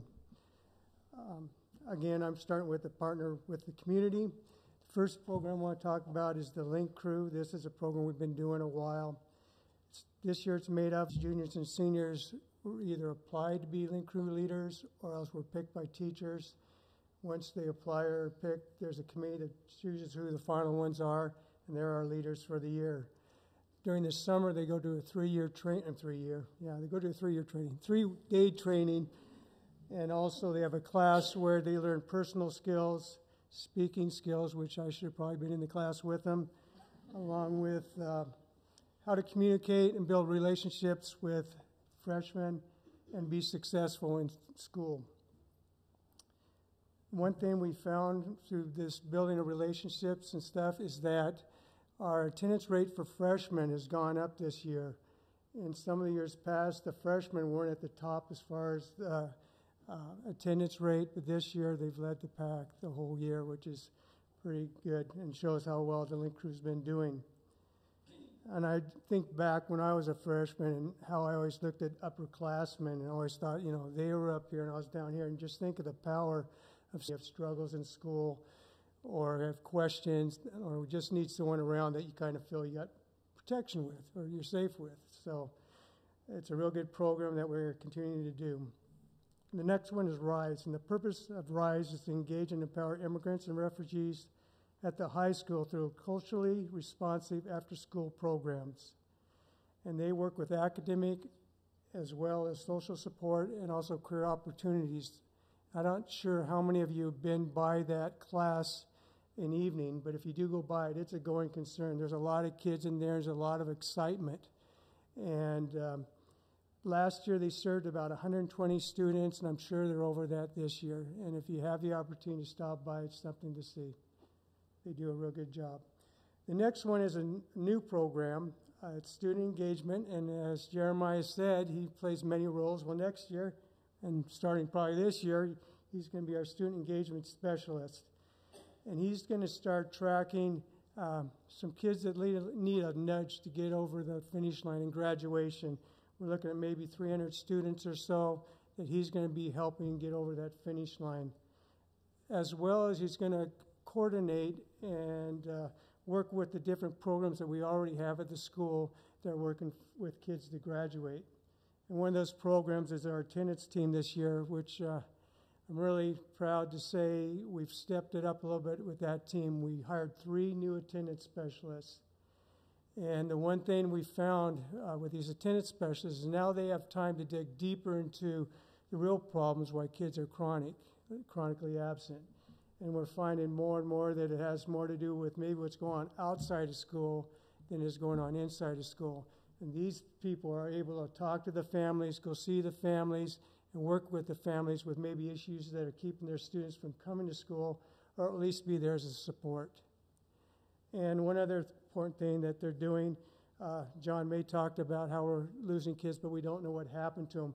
Well, now, as soon as they withdraw, we have people in the attendance team that are calling the families right away and trying to keep track of where they're going. Because I know in the past, a student would come up to me or another minister say, I'm going to go to Park Rose next week, I'm withdrawn. But then they don't show up at Park Rose and they kind of get lost in the shuffle. We don't let that happen now. We're making phone calls, talking to the family and finding out where they're going and making sure we get that transcript, and hopefully that'll help with our graduation rate as well. Okay, I'll turn it over to Angela. Thank you.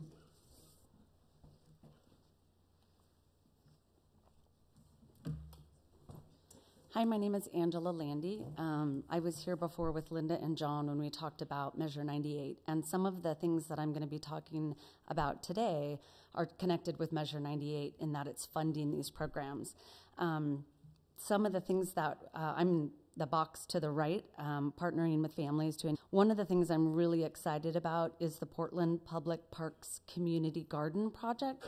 I've been working with a woman at Portland Public Parks. We're going to be doing a community garden right out here on 130th. The goal is several things. A big piece of this is going to be working with our CTE classes. Our students will be able to design the garden.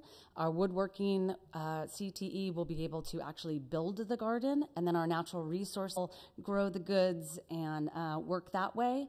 Our culinary CTE program will be able to use some of the things that we're growing in our garden in the foods that they're making, as well as the extra stuff in the garden is going to be used in the food bank.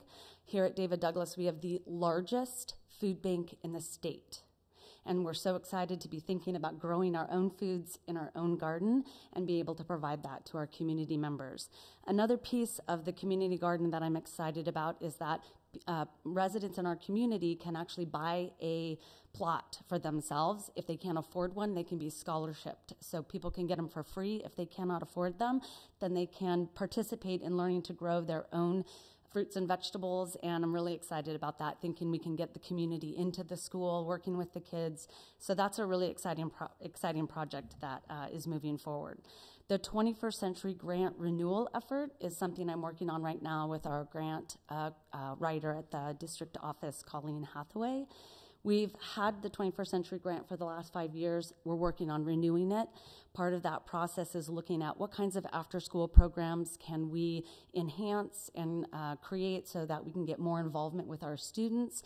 Those are things like Urco and Rise, Latino Student Union, Black Student Union. We have things like the Rocket Club and robotics and a lot of programs that are bringing kids in and engaging them after school, which helps them stay in school. The more students are in, so we're really looking at how we can expand those programs to more kids and offer more activities that kids will want to be a part of. And that also includes dipping down into our 7th and 8th graders, taking STEM in the summer down to our middle schools and getting those kids involved and letting them see what our CTE programs are like and getting them excited about them. And that goes to my next thing, which is 8th grade family forecasting. Our middle schools do something really unique, which I think deserves mentioning. Student to forecast for high school. It's an individual meeting, and families get an invitation to come too, so parents can be a part of that. So the counselors are meeting with every kid to personalize that forecasting process. What are your interests? What do you want to do? What would you like to see? What can I tell you about the high school? That's very unique. Most schools, forecasting is done online. Or you fill out a piece of paper, you turn it in, and then your classes are forecasted for you. So our middle schools are doing some really unique stuff, which is really great to really personalize that forecasting process and get our kids and families involved in scheduling for high school. The next box is mine too, so you're gonna have to put up with me for a little bit longer. Partnering with students to promote personal and academic growth and responsibility and to find relevant and engaging pathways to credit. One grant coordinator is creating an advisory. Our middle schools have advisories and they have a lot of success, so we're bringing that advisory idea to the high school. Every teacher will have a group of maybe 20 to 22 kids.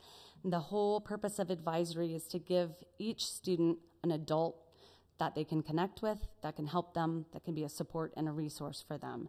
So some of that will be on track tracking, like talking with them from freshman year. What does it mean to be on track to graduate? Are you on track to graduate? What happens if you slip? What can we do to help you get into a credit retrieval class, take summer school? It's also a lot of social and emotional learning. We've purchased a curriculum that was really powerful. Stanford is one of the colleges that have been doing a lot of research on social and emotional learning and the benefits to students, seeing real academic gains with high schools that are doing social and emotional learning with their kids as well as academic learning. So really tackling some of those issues with kids. The last thing I'm going to mention is the re-engagement specialist that we've just hired, which is Jeremiah, and I'm sure he's wondering why he took this job. This is a big job, and he is the perfect person for this job. This person is about connecting all the dots. I think what we've been doing at the high school is working really hard, but maybe not always knowing the right hand and the left hand what each other is doing. Our attendance mentors are working really hard. Our deans are working really hard. Our teachers are working really hard, but there's no real connecting the dots of what people are doing. And Jeremiah's job is going to be to start connecting those dots, looking at the data, but then reporting out and getting those people in the same room and talking to each other. So the attendance coordinators are talking to the deans. The attendance coordinators are talking to our counselors. We're getting reports and getting those reports out to the teachers so that the data that we're finding is getting to the people who need it and who can act on it. And then we can help our students in a much more productive way and hopefully preventative way so that we're not getting kids off track and trying to get them back on track. We're keeping them on track, and that's sort of the goal. And that's going to be Jeremiah's goal for the next 2 or 3 years, and God bless him in that goal. Alrighty, I'm going to wrap up the final box for 2018-19, and then I think Mr. Byer has some closing words for us all. But one of the new things just hot off the presses that is going to be happening next year is PSU is going to be holding a student-teacher cohort on our campus. So the students will actually be taking classes here at David Douglas High School, I believe in this very room. And we're going to host a cohort, which is really exciting for us as we look at that teacher recruitment that Jeremiah referred back to about teacher burnout and just having people on our campus, they can have real life experiences in the classrooms, get a taste for what it's like, and hopefully continue to diversify our teaching staff. So that's a really exciting thing that's going to be coming next year, and hopefully will continue as we already have a great relationship with student teaching with Portland State, but now we're going to go to the next level and actually have classes taught in our building. So I think that's a really great opportunity. The last thing to kind of highlight for you today is I want to publicly thank Frida Christopher, because she was here yesterday for our business partnership breakfast where we highlighted our CTE programs and our students. If you would have been able to attend, we had kids that talked, presented, and led tours and did a fabulous job showing you the CTE, the career technical side of our school. So we're going to show you a quick video that kind of highlights the students if you weren't able to be there, so you can see what they said and about their programming here at David Douglas High School. And we're going for it. Go. Go, Denise. No, it's great.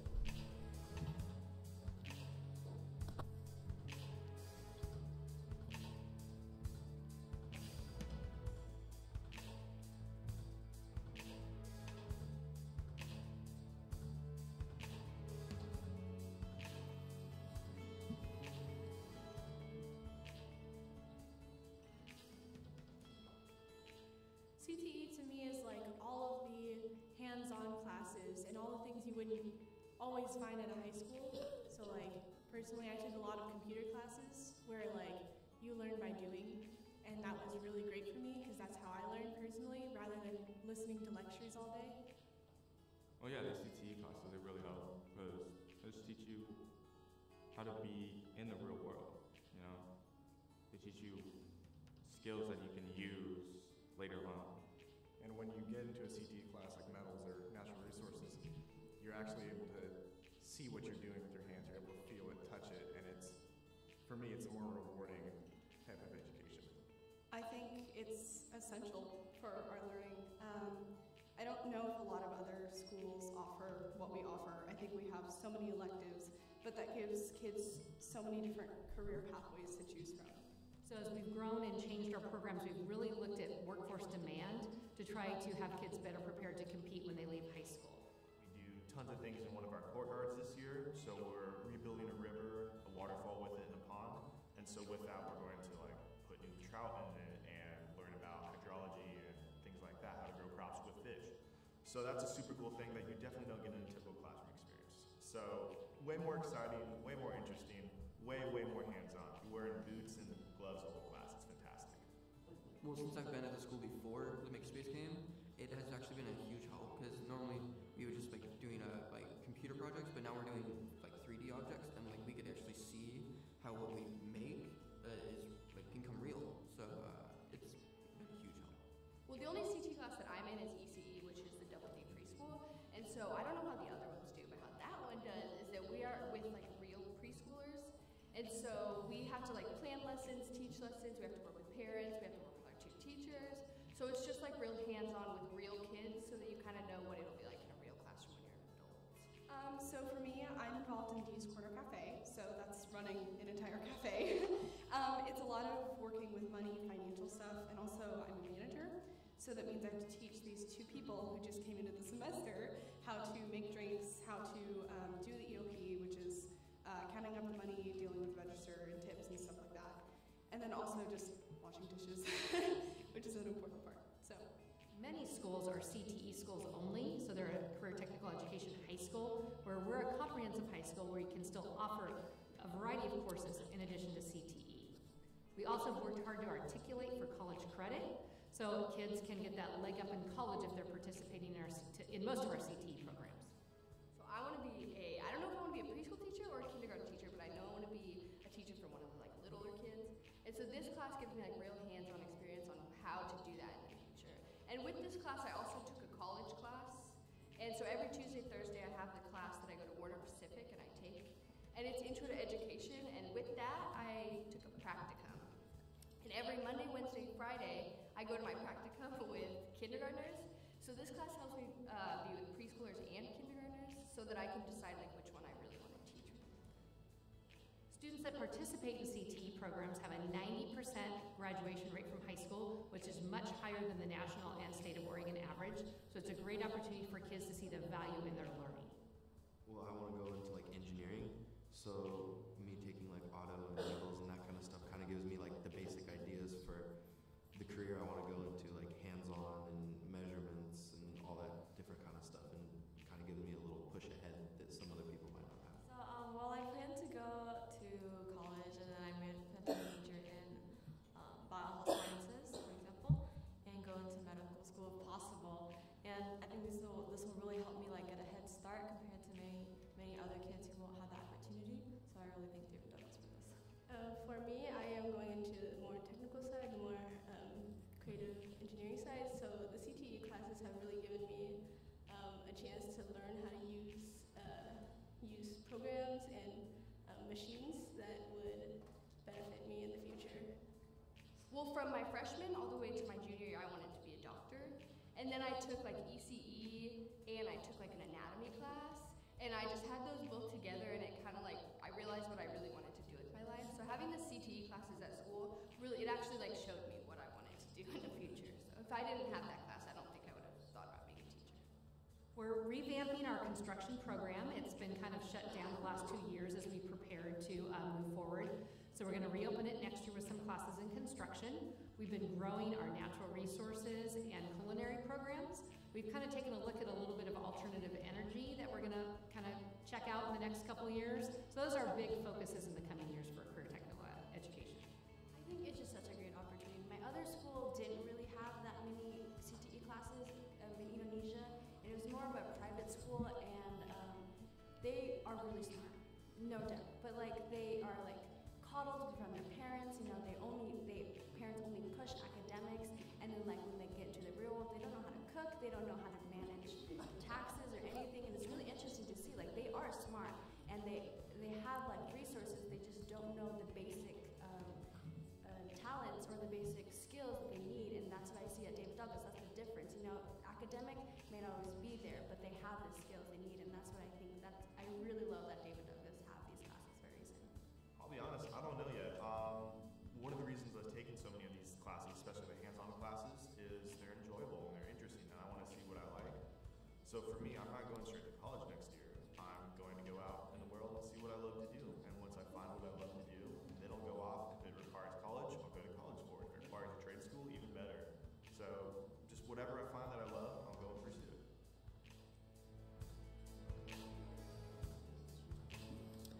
Okay, I really smile more than in that video because I look really like I'm mad at the world or something. But anyway, I really hope that we can see all of you, hopefully at our business partnership breakfast next year. We do it every year, and you'll always be invited. It's just every year we look at ways to enhance and grow our programs, and that is one way we really try to involve the community. At all different types of community members attend, and it's a great opportunity to highlight our high school as well as get feedback from the community on how we can make it better for our students. So I'm going to let Mr. Byer wrap us up. Well, first of all, I want to just acknowledge that to you, and I think it's pretty obvious that I'm a pretty lucky guy, and from a couple of standpoints. One, I think you saw tonight that I'm surrounded by some very, very hardworking and wonderful people, and I don't know if you want to join me or not, but I'm going to give them a round of applause. Thank you so much, guys, for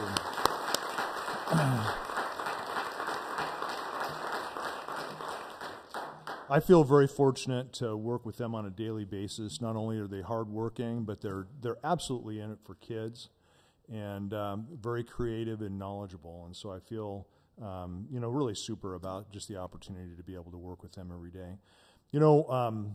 Just looking at that video and seeing the kids up there, we do have some really terrific programs, and we're just going to get better. And that's what I've always loved about David Douglas. There's a spirit here of moving forward. There's an old business axiom that says you're either moving forward or backwards. There's no staying the same.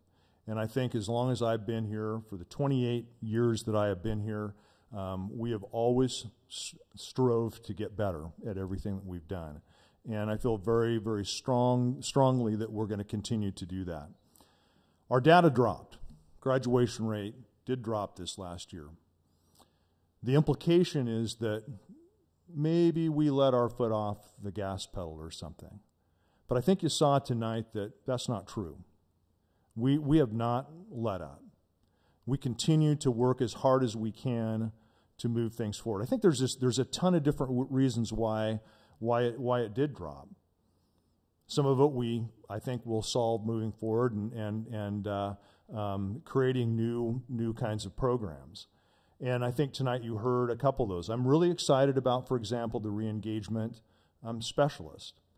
I do think that in a large, comprehensive high school with so many different players, that you tend to have systems that begin operating in silos.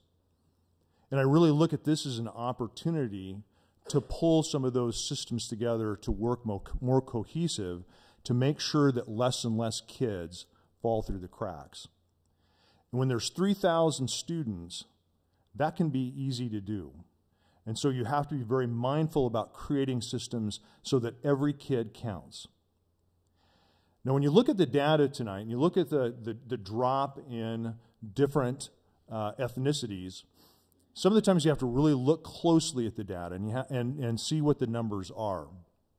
For example, the percentage that African American dropped was about 10%. That's a matter of 8 students over the year before. It says 2 things. The numbers aren't very big, but every student matters. And when I presented that data to the staff, we always talk about that. We have to have a place for every kid that's here. If we let down one kid, that makes a difference. What if we would have had 16 more kids graduate instead of 8 less? Then we're talking about a graduation rate with African American of 83%. Every kid matters. And so as we develop these programs, that's what we try to keep in mind, is that every student should have an opportunity or a place to plug into in our high school. And that's the work that we do. That's what I believe our staff is committed to.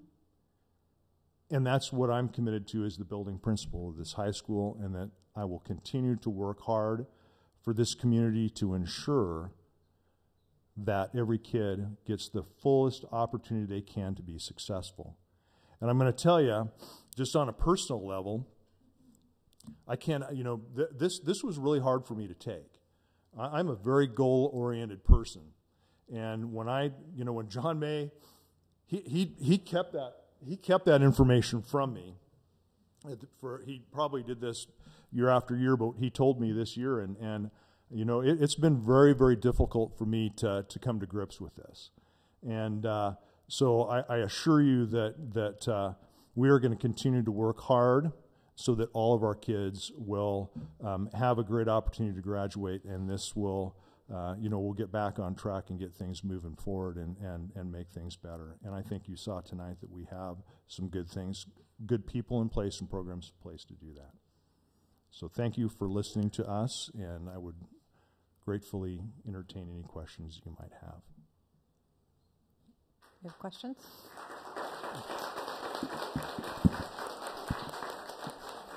Thank you, John. Yeah. I think we have Anna. No, go Sure. ahead.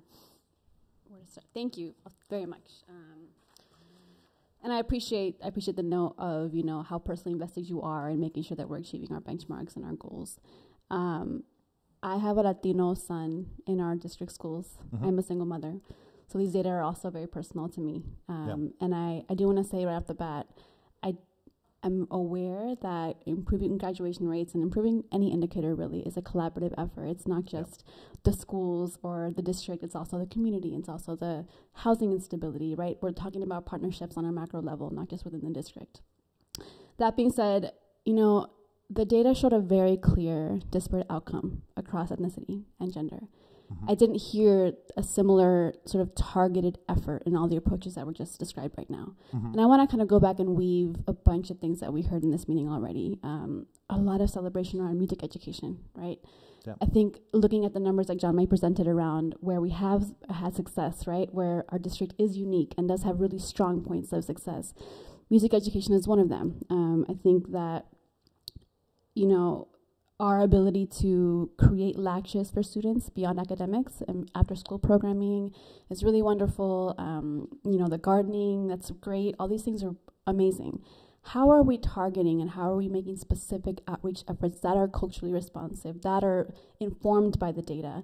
That I haven't heard that. You know, we had a community member earlier speaking about workforce equity issues, and I looked at the data that Candy had sent me around our teacher race and ethnicity breakdown, and we have less than 1% in Black and Latino educators, which correlates to the data, right? So that correlation aspect, I think, is really impossible to ignore when you're talking about efforts to address the disparate outcomes in the data. So everything that I heard is great. It's awesome. I did not hear specific and intentional ways that we are targeting students that we know are at higher risk of falling out, and that is disturbing. I really want to know as a mother, as a parent, as a former educator, that we are 100% culturally responsive, that we are 100% taking accountability for exactly who is falling through the cracks.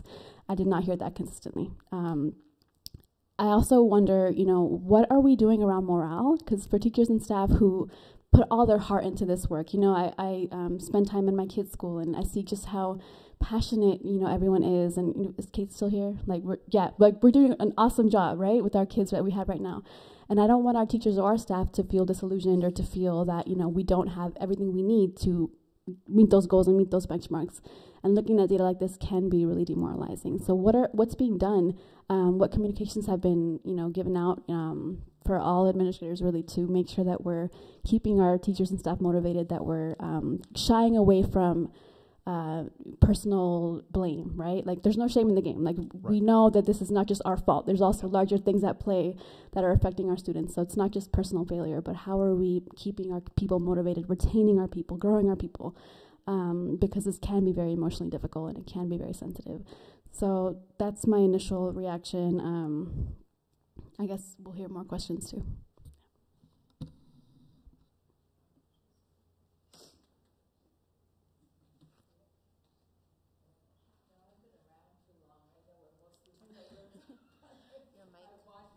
Oh, sorry. I've watched them develop over the years.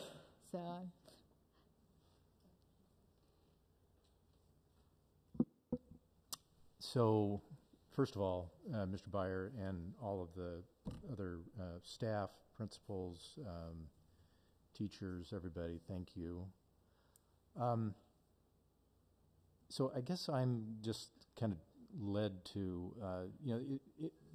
don't beat yourself up too bad. It is discouraging, but I know that the programs that the school district has in place, at the high school specifically, and on down to middle and grade schools, that they're all programs that can help. And I guess I just want to put a plug in for family engagement, and those of you who we heard from tonight, and those of you who have any responsibility towards the areas of family engagement, I think that's the glue that really binds us together as a community, but it helps these kids, particularly the ones that are at risk, that we have to concentrate on, and we have to help support the families. And if we can do that, I think that we'll be successful. So thank you. I agree with you, yeah. And it seems to be more difficult at the high school level than at other levels to retain family involvement. There are other ways that you can access that, but Andy used to invite me over to Ron Russell, well, a few times anyway. Then he gave up on. No, he would invite me over a lot to speak with 8th grade students, and there was always just a ton of families that would come to his assemblies and things like that. And it seems like we do a ton of outreach, and we're going to continue. We're not going to give up on that for sure, but it's harder to get long-term committed involvement. you know, and I don't know what the magic is for that, but it seems to be something that's a little bit more difficult for us to do. I know that individually, Mark mentioned tonight, like the attendance team has, but that's, you know, almost sort of it can be viewed as more of a negative kind of thing, but we've had some good contact with parents of kids who have fallen through the cracks and got them back engaged, and that's been a pretty good relationship. But in terms of some groups, it's been more difficult. But we're gonna, you know, we continue to work at that. I would like to have a conversation at some point. It would probably be more lengthy, but it would be really interesting. I'd love to be able to meet with you individually and sit down, because you're right. I don't think we really addressed some of the concerns that you had, but I've been kind of taking notes here, some things that I'd like to share with you. And so if possible, maybe we can exchange some. That'd be wonderful, yeah. And I also think there's value in sharing out, you know, to the community as well. Yeah, and just a couple of things. We did mention SF 2020 tonight and Latino Network. Mm-hmm. Joel Cisneros has been a wonderful partner and a good person for me to get to know. And I think one of the things John May pointed this out tonight, and this is something that's been about a 2 or 3 year trend. We have a Hispanic male problem mm-hmm. in terms of graduation. And I've talked to Mr. Cisneros about that a little bit, and though we haven't, you know, come to any conclusions quite yet, we've talked about some mentoring possibilities and some things like that. They are a partner through SF 2020. A very willing partner, and I think that there's going to be some things that we'll be able to accomplish working with them for sure. We probably have the strongest, at least parent group, consistent parent group, is our Latino parents. We probably get an average of anywhere between 20 and 30 parents on a regular basis, mm-hmm. which, you know, I'm happy to see. I think one of the things you also talked about was hiring practices. And, you know, I'm not too familiar with recruiting strategies and things like that, but I do know that every year we go to the Oregon Teacher Fair, and there's really not very many teachers of color that come over, you know, and introduce themselves. And so that outreach is something I think we need to be much more proactive. The other thing, and I think we've talked about before, but this is more of a long-term solution, and that is, you know, I really believe that the program that we're working on through Warner Pacific in terms of growing our own, you know, teachers is something I think is really important as well. So we're trying to actively pursue more kids of color in our schools that are interested in teaching and pursuing that too. So, but there certainly are some things we need to work on. Absolutely there. And one other thing you talked about is morale. Yeah. And we party all the time. No, just kidding. Just kidding. Not anymore. I've turned over a new leaf. Mm-hmm. We're laughing with you, not at you. They're laughing at me. If I'm being really honest with you, it's becoming more and more difficult.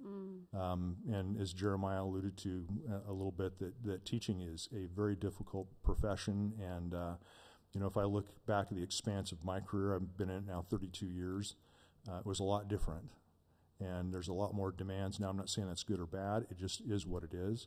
And you know, I look at some of the young teachers that are out there currently. I think they're better prepared instructionally than what certainly I was when I came out of college. But you know, just the kinds of things that they not put up with, but they have to deal with on a daily basis with students. It is a very, very demanding profession, and so you know, again, we do a lot of different kinds of social things with teachers and do some things like that, but it is very difficult to. And I think because of that, it would be great to have an explicit strategy of how we are building up morale. I think that's a good, yeah. Yeah, mm-hmm. Because it's not something that, you know, I'm operating from the premise that all children can learn. All children can, you know, we can have these equitable outcomes. We don't have a Latino male problem. Latino males are not problems. We have a problem with targeting and making sure that we're getting them what they need. Yes. And that's absolutely 100% possible. Yeah. So we're not trying to do a miracle. This is very real. It's very possible. Yes. We need our teachers and staff to really fully believe that and believe in themselves. And that starts with us telling them, yes, we believe in you. You're doing great things. We want to see more of those great things. Yes. And having a really clear morale building strategy, because otherwise, if teachers and staff are not in it, that's how we lose. Yep. So building that morale is going to be really key. Yeah. So, and I just want to jump in real quick. I so appreciate it's the type of leader John is. The conversation you're having with John really is with all of us, right? Again, a pre-K-12 system. John's recruitment, retention, there's people at this table, all of us, every administrator in this system, any student that we are failing, that our system's failing, is actually John. I know will take ownership of that because he's at the high school, but really that's on all of our shoulders, including mine. So I want to make sure that I know your conversation because John's sitting there, but really it's all of us we need to own and support and help, because I again want to say I know the high school, they do believe in every one of our kids. They do believe in exactly what you're saying. With that said, can we get better? Will we get better? Do we have to get better? Absolutely. But I do want to thank John, but also recognize that a lot of what you were talking about is more than just him, which includes my shoulders. So all of us together need to support the high school, support every administrator in the room, teachers classified, and I already heard a follow-up, but we can help with that as well, getting some specific information. So anyway, thank you, John, but I wanted to make sure that you didn't have to own all of that. I appreciate it, but it's all of us together in this room. Yeah, so. The morale issue, I want to stress, and I guess I'm the oldest board member. No, I'm up there. Anyway, and the longest term. But it's important as a board that we support the teachers. It's important that we attend things. I was able to make the breakfast this year where last year I had a conflict, and they appreciate it. When I go help at Gilbert Heights, where my granddaughter is, every teacher appreciates seeing a board member coming through. They don't feel threatened by me. In fact, there's lots of highs and lately a lot of hugs. But it's important that we, as board members, every opportunity we can do it. I know it's harder when you work. I'm lucky the last 2 years I've had more time to do this. But it's good if you can take the time to attend some of these special events during the day. The teachers really appreciate it. Yeah, just briefly, the talk that we've had, it's a recurring discussion on recruiting teachers of color, right? Please don't take anything I'm about to say as trying to divert our attention from that. Absolutely important. One of the concerns that comes with that, though, is, as you've heard, there's not a lot of teachers of color here, like in our market, right? So there are some statistics that talk about how when we go and recruit at distance and people transplant to here, they don't stay, right? So there's that whole issue. So don't let that be a deterrent, right, as for what we're doing. But one thing we can do, and I can't take credit for this, actually, Dwayne Larson and I got involved into a pretty deep conversation one day. And one of the things that we can do, we have some incredible instructional assistants. I mean, some top-notch people that work in our buildings that are part of our community who happen to be people of color, that if there were opportunities for them to pursue an educational degree, they would do it. Mm-hmm. Oftentimes they can't for whatever reason, right? Their personal situation, their financial situation, their family situation, they're not able to. So when we're looking at all these opportunities where we're going to go and potentially spend dollars, again, potentially, to transplant somebody, risk versus reward, we have people here. We should be looking at opinion, not mandate. We should be looking at ways to take people that are already invested in our kids, that already live in our community, and provide them the opportunity to be our teachers. So that's all I got. Thanks. Kyle, if I could interject with that, one of the things that both Portland State and Warner too, and Warner Pacific have programs specifically targeted for instructional assistants to fast track to be teachers, and we've had instructional assistants in our building go that route, and so it's a legit thing to consider for sure. Mm-hmm. Yeah, I just want to close by just making very clear, right? I would not have my son in our schools if I didn't believe in our ability to meet his needs, right? I 100% fully am behind all the administrators and do think of all this work as a shared responsibility. It's why I volunteer to do this work. I do just want to say that I have high standards because I know my kid's capable of so much.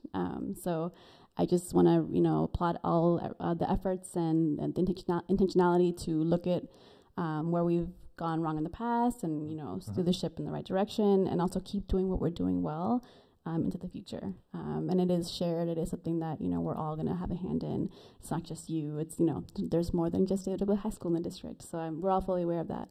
And thank you all for all the work that you do. I'm a single mother, like I said. I'm not very involved in my kids day to day, but I know that Kate and the teachers do a fantastic job with my son, and that comes from more than just like a paycheck. That comes from the heart, and I really appreciate that. Thank you all. Thank you. And we're still meeting, right? Yes, we are. Okay. All right. Okay, thank you from John and the high school crew and John May.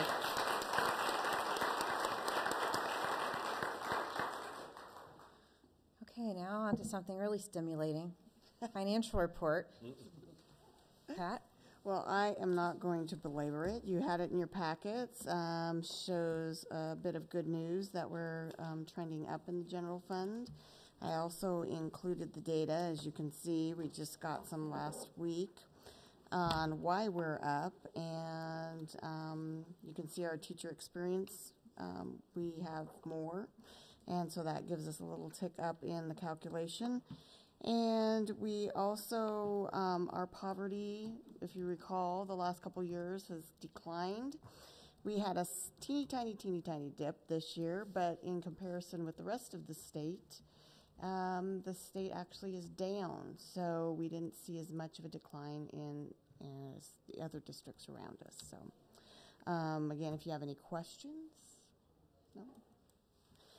Okay, everybody good? Okay. On to the consent agenda. Is everybody happy with it, or does anything need to be pulled? I have a request to pull the appointments in the budget committee, just so we can have a discussion around kind of the thought that went into that before we approve that, if that's possible. Mm-hmm.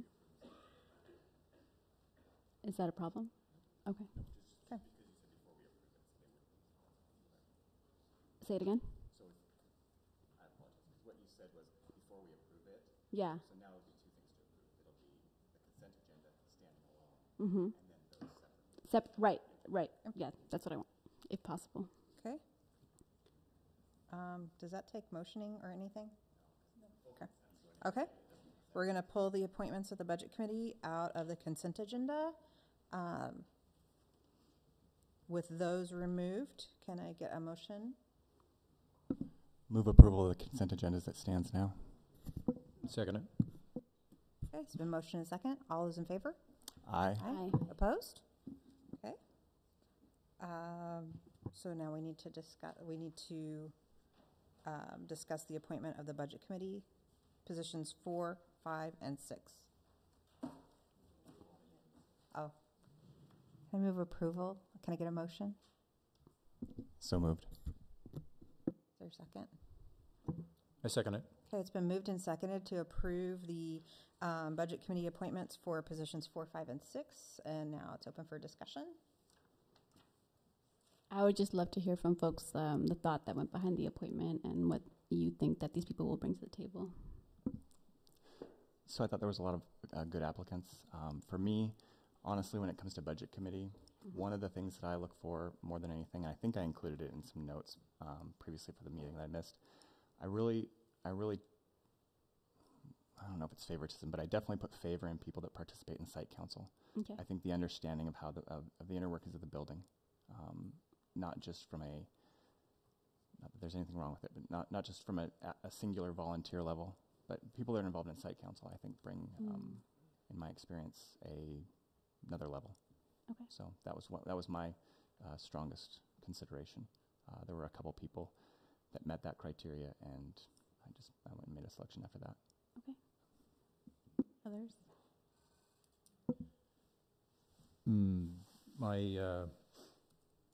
selection, I think, was centered around the involvement and the desire of one of the position number 4, who ran for a board seat this last election. So there obviously a desire for somebody to be involved in the district at a very high level. Management skills, as was noted on his application. And I think just it overrode what the others had submitted, in my mind. Thanks.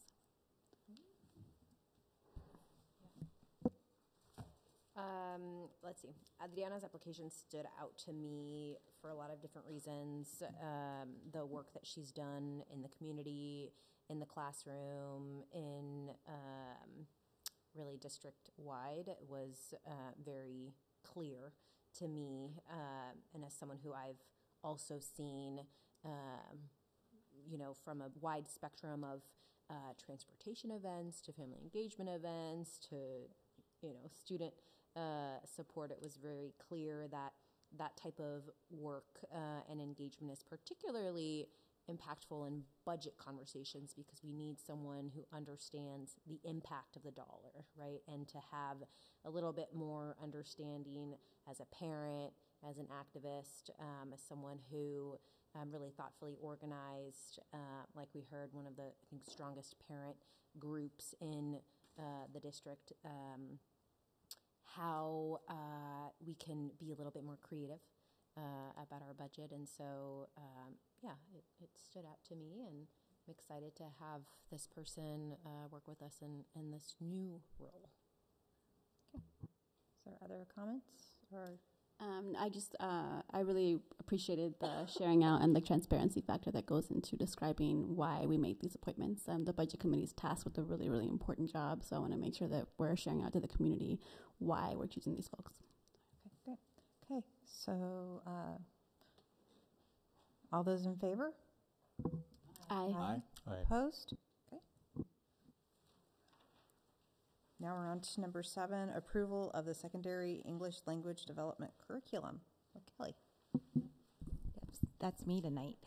Usually Brooke is presenting curriculum adoption, so I get my turn. So thank you for the brief moment to just briefly explain our process. So we are looking at approval of a secondary English language development curriculum adoption. So just want to really quickly remind the board that this is part of our process to be in compliance with Division 22 standards.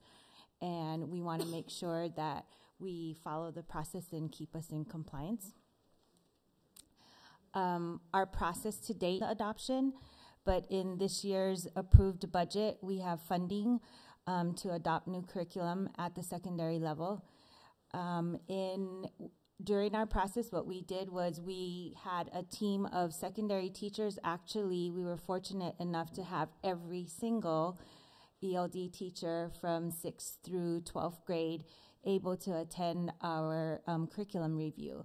So what we did is we contacted other districts who were early adopters, who had adopted curriculum, and asked them their opinions on how the curriculum was going and what did the teachers give as feedback with regards to the curriculum and how it was making an impact with student achievement and student learning.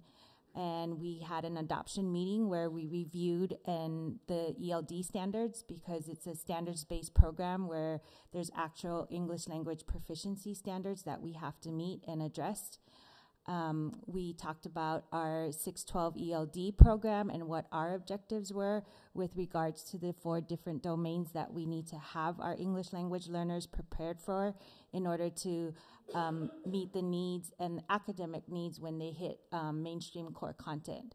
So we reviewed our program objectives, and then we actually had a publisher come in and give us an overview and a presentation on their curriculum that's on the state approved adopted list, and they were able to show us all of the different components and what that curriculum would bring to our classrooms. So that brings us to tonight, where we're here with the recommendation to the school board for approval. And if you vote to approve the curriculum adoption, then we could make that available into our classrooms for this coming fall. So the committee is recommending National Geographic Cengage Learning. That's the publisher. And for grades 6 through 8, we would have a specific curriculum called Inside the USA and Inside Phonics, and that would be for our recent arrivals or our newcomer students who are coming in either brand new to the country, not a lot of English language background knowledge, and so that would provide some of the core foundational skills that they would need specifically for reading and writing. So the Inside is the name of the program at the middle school level, and at the high school level, the name of the program is EDGE. So we would have the newcomer program both at the middle school and the high school, and then Inside at middle school, EDGE would be at the high school. So this is what the newcomer supports look like at both levels, and that's a picture of the kit. And when the publisher was at our overview training, the teachers were actually able to look at the products in the review. And fundamentals would be the first level that would start in both Inside and EDGE. So they would start with phonemic awareness, phonics, decoding and spelling, vocabulary and comprehension and language and writing, all embedded with great nonfiction texts, which would get them ready for core content in our science and English language arts classes.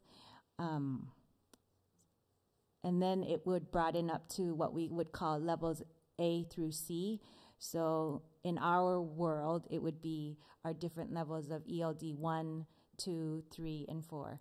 And the other thing I forgot to say about the newcomer support kits, it really focuses on the initial survival, what we would call survival vocabulary, like just getting them into the basics of like,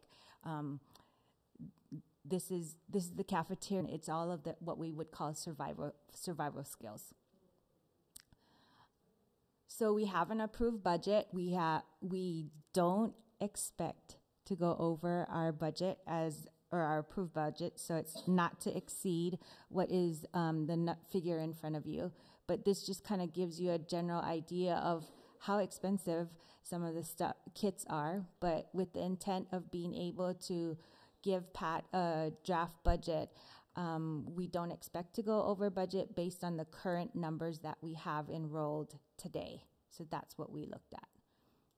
And I was able to talk to both sales reps from the middle school level and the high school level, and we would negotiate, and professional development training would come prior to the teachers being able to. So I was based on the recommendation of our 612 English of National Geographic Inside and EDGE program as the ELD adopted curriculum.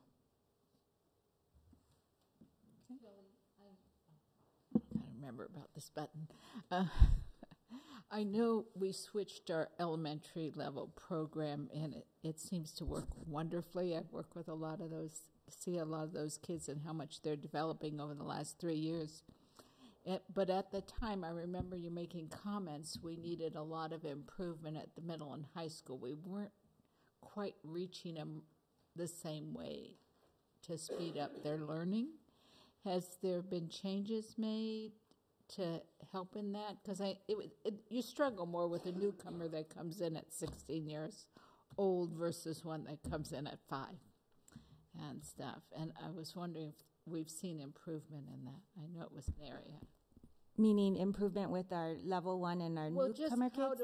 How to improve curriculum and how we work with the kids. There was some questions on whether there was better ways to do it. And I remember several years ago you talked about researching and finding better ways to work with those older children so they could be more successful. Yes.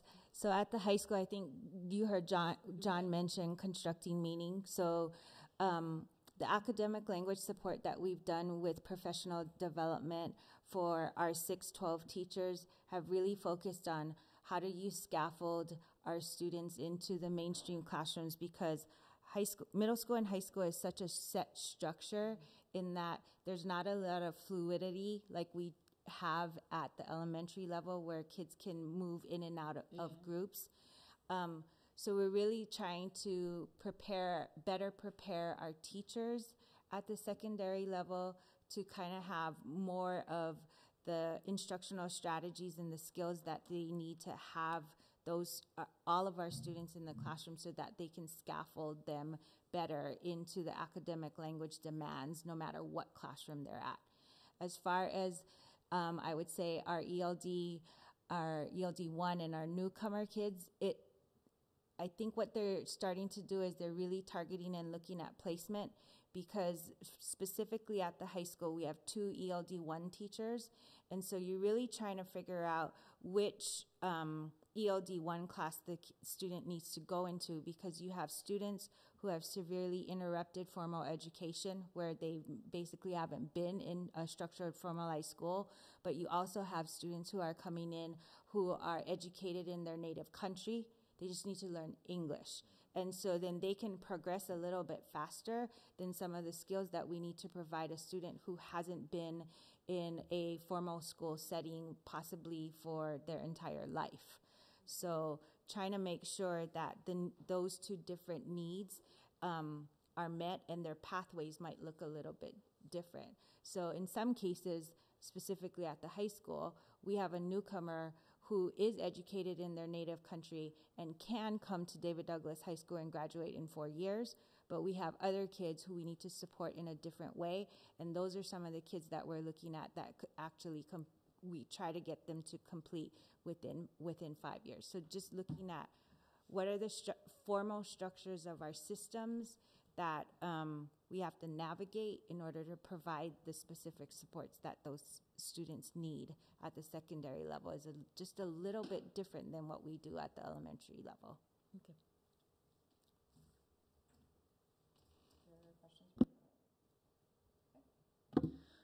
Can I get a motion to approve the National Geographic Insight and EDGE program as the ELD adopted curriculum for middle and high school? So moved. Is there a second?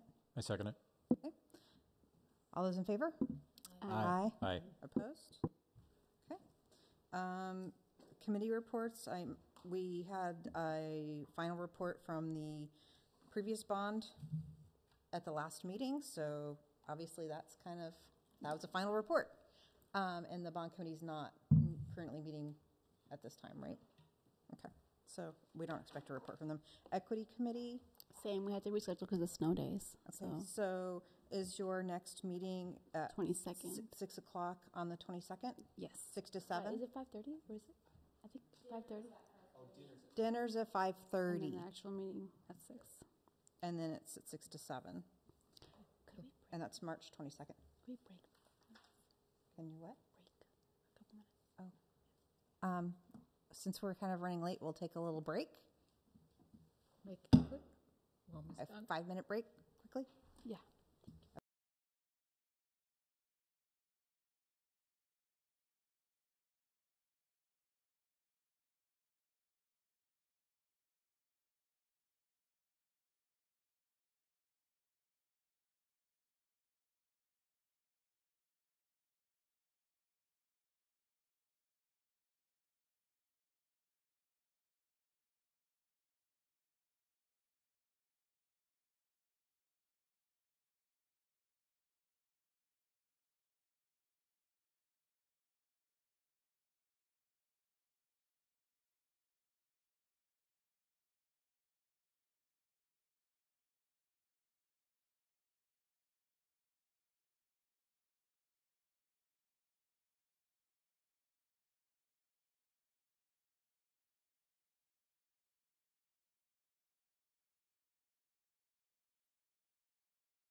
All right.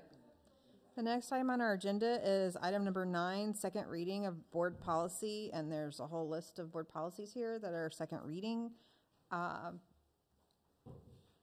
So can I get a motion to approve these board policies? I'm not going to list them all. I'll approve this list of board policy. I move to approve the list of board policies, AC through the KL list. Second. It's a long list. Okay. It's been motioned and seconded. Is there any discussion of these particular board policy items? Okay. All those in favor? Aye. Opposed? Okay. Now is number 10.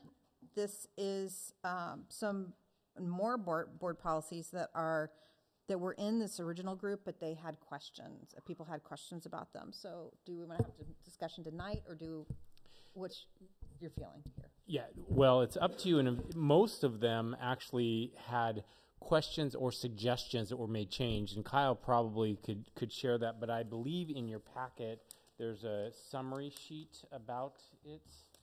Am I right, Lord? So it's up to you. We aren't in a rush for any of these policies, but I do think at some point we need to have a discussion. Do we agree with some of the suggestions? Exactly, Kyle's holding it up. Is there some other research you'd like us to do? I do believe one of these policies as well, specifically Board Member Stephanie has asked to have a discussion, so I would out of courtesy ask that maybe we hold off on that one because we don't need it. We do have every one of these policies, their updates. So what's everybody's feeling on this? Do we want to? No. Okay, then. We're just we're deciding a technical aspect here of whether we want. Okay, so we're going to put this particular agenda item into the next meeting. Which one is Stephanie? I believe it was the the last one, KNAR. And then the other ones, again, the summary sheet has specific notes from Kyle. So I guess what we'll do next time is bring it back as an action item. And again, as always, if we're ready to act, great. We'll open it for discussion, and or if there's anything to pull, we'll just go from there. That's an AR. Right. So these ARs, so two things, and that's part of what Kyle submitted or was questioning, and I think even recommending. I don't want to speak for you, but traditionally we do not approve ARs. We approve policies, but because of the nature of these, we had a recommendation or a possible conversation around should these ARs be adopted. Am I saying that correctly, Tyler? You are, yeah. I was looking at them, and there are some ARs that are written in a way that they require board action at some point, and those ARs. It's my recommendation that the board at least consider adopting. They're still, in my mind, they would still be district business. The superintendent's office controls them. But for the board to not have say in an AR that is going to put them in a position of action at some point, I thought was a little, we might be past that. Okay, so do we need a motion to, nope. Okay. We did number 11 already. The next item is other business and future agenda items, and what I wanted to specifically talk about was the March 22nd meeting. We have the Equity Committee meeting for 5:30 for dinner, and then until 7. Mm-hmm. Is there any topic that the board wants to discuss from 7 to 9? Or do we I'm gonna not have I'm anything? not saying it's for March, but for that meeting, but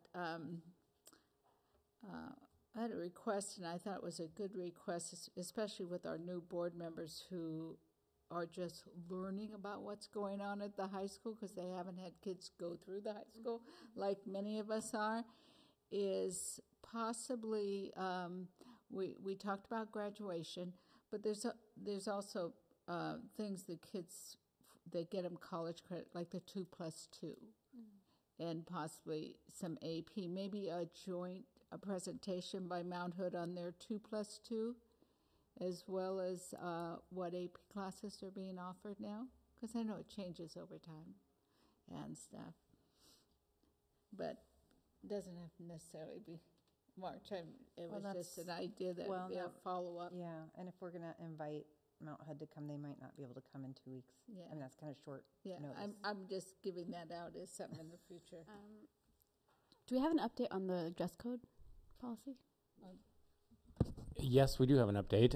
Right now, we're in the process. We've gone through and looked at our dress code. Mhm. We took the feedback that we heard through some public testimony, through administrative testimony, and then we also, in our first climate survey we sent out, we asked some questions around the dress code and put those into play as well. What we did with that is we looked at a number of different policies across the area, including the Oregon Now, if you remember.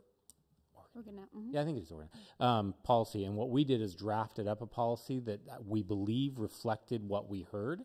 And our plan, the next steps is kind of finalize that, at which point we're going to be sharing first with our administrators to make sure, are we missing anything? And then the next step is to share within our community and talk about with our community. So we actually have a hard draft, a few people, but I'd like to thank Andy Long. He put a lot of work into that draft. So excited for the next step. And we still have, the plan was to go through a facilitator, OSBA. So that's still on the table as an opportunity to help us communicate, but also based on what we're seeing, we might just share it on our own and kind of get feedback. So that's where we're at. One of the things that Principal Byer mentioned was the partnership with Latino Network and Joel Cisneros, who's been a great asset in some of those specific strategies with our Latino communities. I wonder if we can invite them to come and kind of just give a presentation on best practices, just given the data that we just looked at on graduation rates. I think that would be relevant.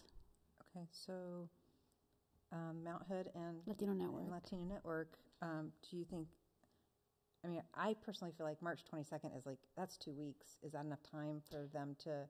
I think if they do they say have no, kind of then like they a can say no. presentation in the can or anything? I mean, you know Joel, what I mean? yeah. Like, are they ready? Do they have something?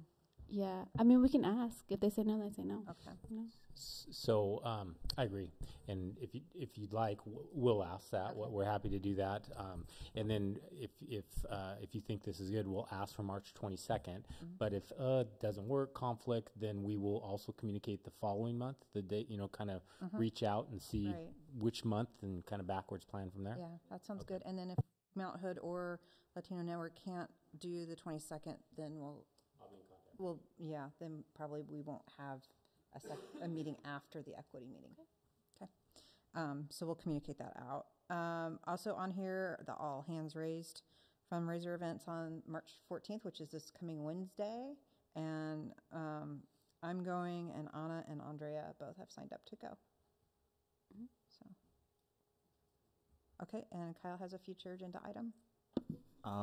At some point, recently we had the health department from the high school come and talk to us.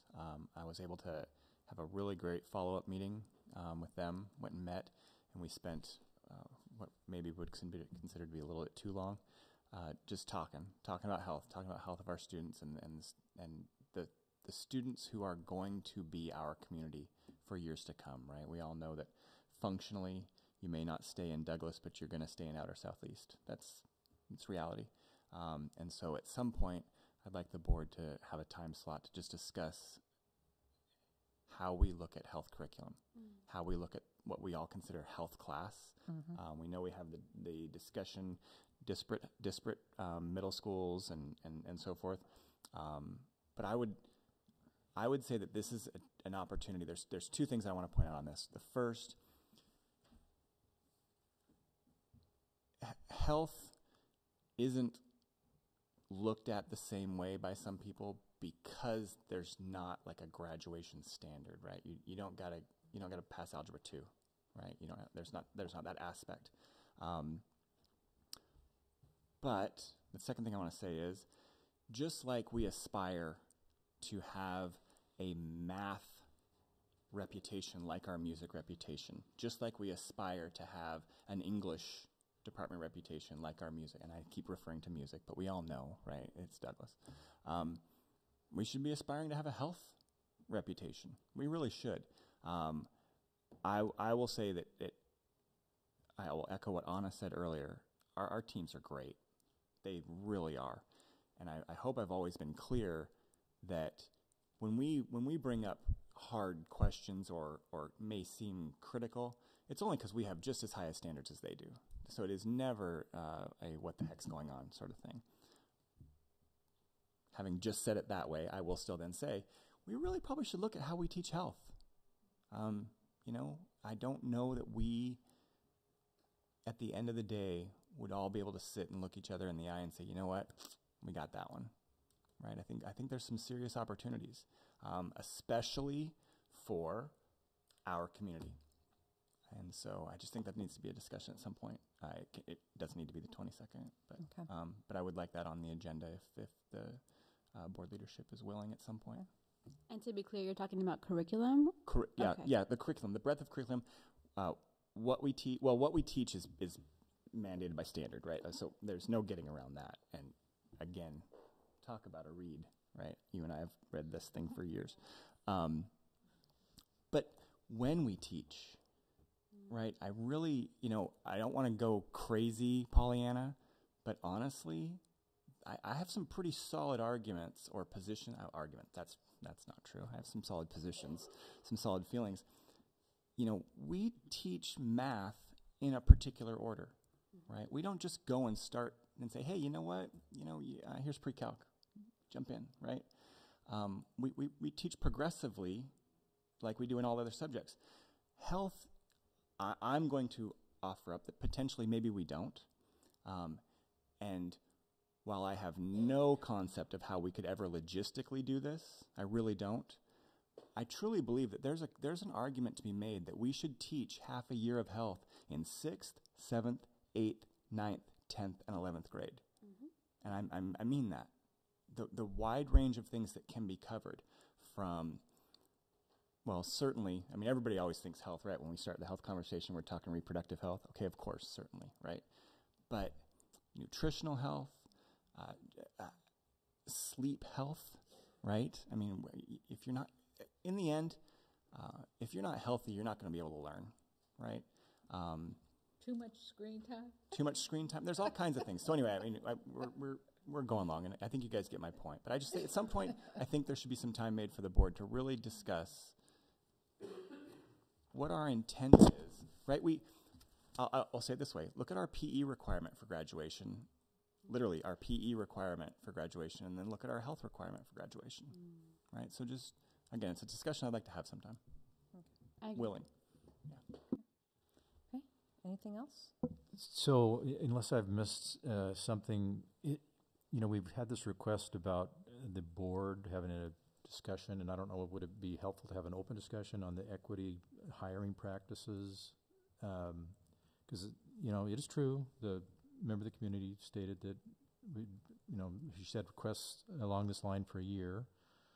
And I'm not trying to open something up at 10 o'clock at night. It probably requires us to do this with clear thinking right at the beginning of our meeting. But did I miss something? As a board, the committee? Yeah. We did have a presentation from the administration on what the strategies are, what the pipeline looks like.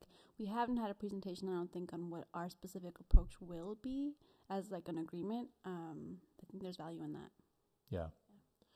Okay. I guess as a future agenda item, that's where we're at. I don't know if it's something that we want to do, but or bring it back again. I don't know. Yeah, so absolutely agree with Anna. We have shared a little bit, but the idea of a hiring plan around equity and diversity, we have pieces in place. You heard some of them tonight, even in passing from the high school. And specifically, we do have some drafts and different things. What we don't have is a formalized plan to present to you, but we could present to you where our thinking is and the direction we're going. Again, we already have many pieces in place, but it is one of my goals specifically, which my goals are our goals, cabinet, our team, along with our administrators. So it is something we are working on, and our goal is actually to have a plan by this hiring season, right? So have something. I don't think that will, quote unquote, be the final plan, because I think it's going to be something that continues to evolve and develop as we learn more. You heard part of it. It has to do with really, it's not just the hiring plan, it's the pipeline plan. I think Kyle brought that up, and a lot of different people, is the pipeline of our educators. How are we developing our educators? How are we recruiting not just educators that have licenses now, but those in our schools, in our communities? How are we recruiting them? So anyway, with that said, we'd be happy to put together a presentation as well. May I? And then I guess, again, Miss Anderson is not here, but, or Akerson is not here, but from my perspective, again, one board member, right? I fully believe that the district has the board's intent clearly placed on its lap. I don't think there's any misconception at the district office, in the superintendent's office, of our desire for better results. I also think that, at least for myself, I've been clear. I know that Candy and I have had some conversations about this. You know, I can ask her to squeeze blood from a stone all I want, right? We need to find other ways. But this idea, if there is an idea, at least in our community or on our board, that the superintendent's office doesn't have a directive, doesn't have inference, doesn't have push from the board, I disagree very strongly. I've had long conversations with them, the superintendent's office specifically, on this topic, and this is superintendent's business. It is not board business from my perspective. And I've had those same discussions with the superintendent's office. So anyway, it's but been discussed a I lot. think it's good. I think it's a good call that we can ask them to come and you know what, show us your plan. From my perspective, I know they're working on it, and but I think that's totally valid. And again, I think it comes back more to like what we've been talking about, right? Transparency. We have people that come and say, you know, what's going on, or this request. It's difficult sometimes in our system to explain to them exactly everything we're doing. And I do wish that this point had come up when the person who this is their number one concern right now was still here. Hopefully she's watching. The live stream, right? Yeah, well, you're right there. But at least from this chair, from position 5, the superintendent's office is very aware of this board's attitude on this. And from position 5, this should never become board business, because if it does, we have a whole other problem. Right, I agree. And I think that I really liked your idea of, looking at instructional assistants and paras and how we can create, access there. I think there's value in presenting the plan that is currently being worked on, and also creating an opportunity for engagement and input from the community on what that plan is and looks like. So it's about transparency. It's also about engagement. Go ahead. Please don't let me derail it. Could not for March 22nd, unless we wanted to. If we don't have something for a March 20 for the, what are they, the blue meetings, right? These are the yellow ones and those are the blue ones. If we don't have a blue meeting, can we just be here? And if they want to talk, we can just talk. Yeah. Right. I mean, I think that's something we might. Should be people here for the equity committee meeting. Right. That's what I mean. I think that's something we might want to look at. So I have had this thought that Anna's kind of constituent coffee kind of thing. Right, because not that we don't have plenty of things, and there are all kinds of presentations that can be brought to us to show us things. But I've been in board leadership. The blue meetings sometimes will be hard to fill. They really will, because we do our business, right? So maybe we might look forward to a blue meeting that maybe is a very short official meeting if there's business or something that needs to be done, and we just let everybody know the rest of it's going to be out of session and we're just here. Get to know your board members. Yeah. Do you want to chat? Like because that would provide people who have come, as she's stating, for nearly a year. I think it is nearly a year, or maybe it is a year, and not gotten that answer. At least they'd be able to get it from us in a way that maybe a little less formal, maybe, but still very valuable. I thought, aren't we posting on the website some of these updates? Yes. Because we cannot communicate with every single one of them, and nor are they going to be around. Like when the presentation was giving, they missed the presentation, and I thought we were going to try and post some of these updates where the administration's working behind the scenes as progress goes, because whether the community likes it or not, education doesn't move fast, and things can take months to get done, especially if you bring community input as part of the factor. So it's more of a steps that are being taken and where we're at, in my opinion. And then if they don't want to read the website, You know, we're doing everything we can. From the standpoint of best practices in family and community engagement, you don't want to have just a purely digital strategy. You do want to have something that is human to human, that is regular and is something people can count on. I don't know if we're putting everything on the website in all our languages. Yeah, so, you know, we really want to have a chance for everyone to come and get that interaction with us personally. I don't know that we can have a quorum when we do that, which is So my feeling is that all 4 of us together seated, or 4 of us together talking about the same topic, and we can double check, but that's the rule. So if the 3 of us are here talking with 4 or 5, 6 community members, and there's some people over there, and there's some people over there, and we would just have to make that clear to the people that are here visiting with us. Yeah. Look, we can't meet with you together. It's just the rules. There's sunshine laws, and this is how it is. But we're going to be here. We will mix and match, so you don't always get stuck talking to both of us, right? We'll make it possible. But yeah, we wouldn't be able to. The 4 of us would not be able to talk with the same group of people about the same literal school business. We could talk about the weather. We could talk about things like that, but not school business. Cool. Yeah. Just for the record, it'll be a year next month. Yeah. But I didn't really mean to bring it up, and Kyle, I appreciate you saying it is a district business. We were talking about the hiring practices and so forth, and Ken and I have talked about this, so it's not like, but I'm just wondering if there's all these are great suggestions. Is it just that the community member needs to hear the board in open session, have a short discussion, a long discussion, or a medium one? I don't know. What's gonna satisfy our community? I mean, we've heard this now for 11 months, and I know that the board, I know that the district's doing everything they can, but for some reason it's not being translated because I guess the results aren't exactly what the community member wants. Well, I think, so we run into the issue, right? People leave, and when it gets good, right? When we actually get a chance to start to. So I think that what we might do, and I absolutely defer to board leadership on this, but when we have an issue specifically like this, that we haven't been able to connect that answer to,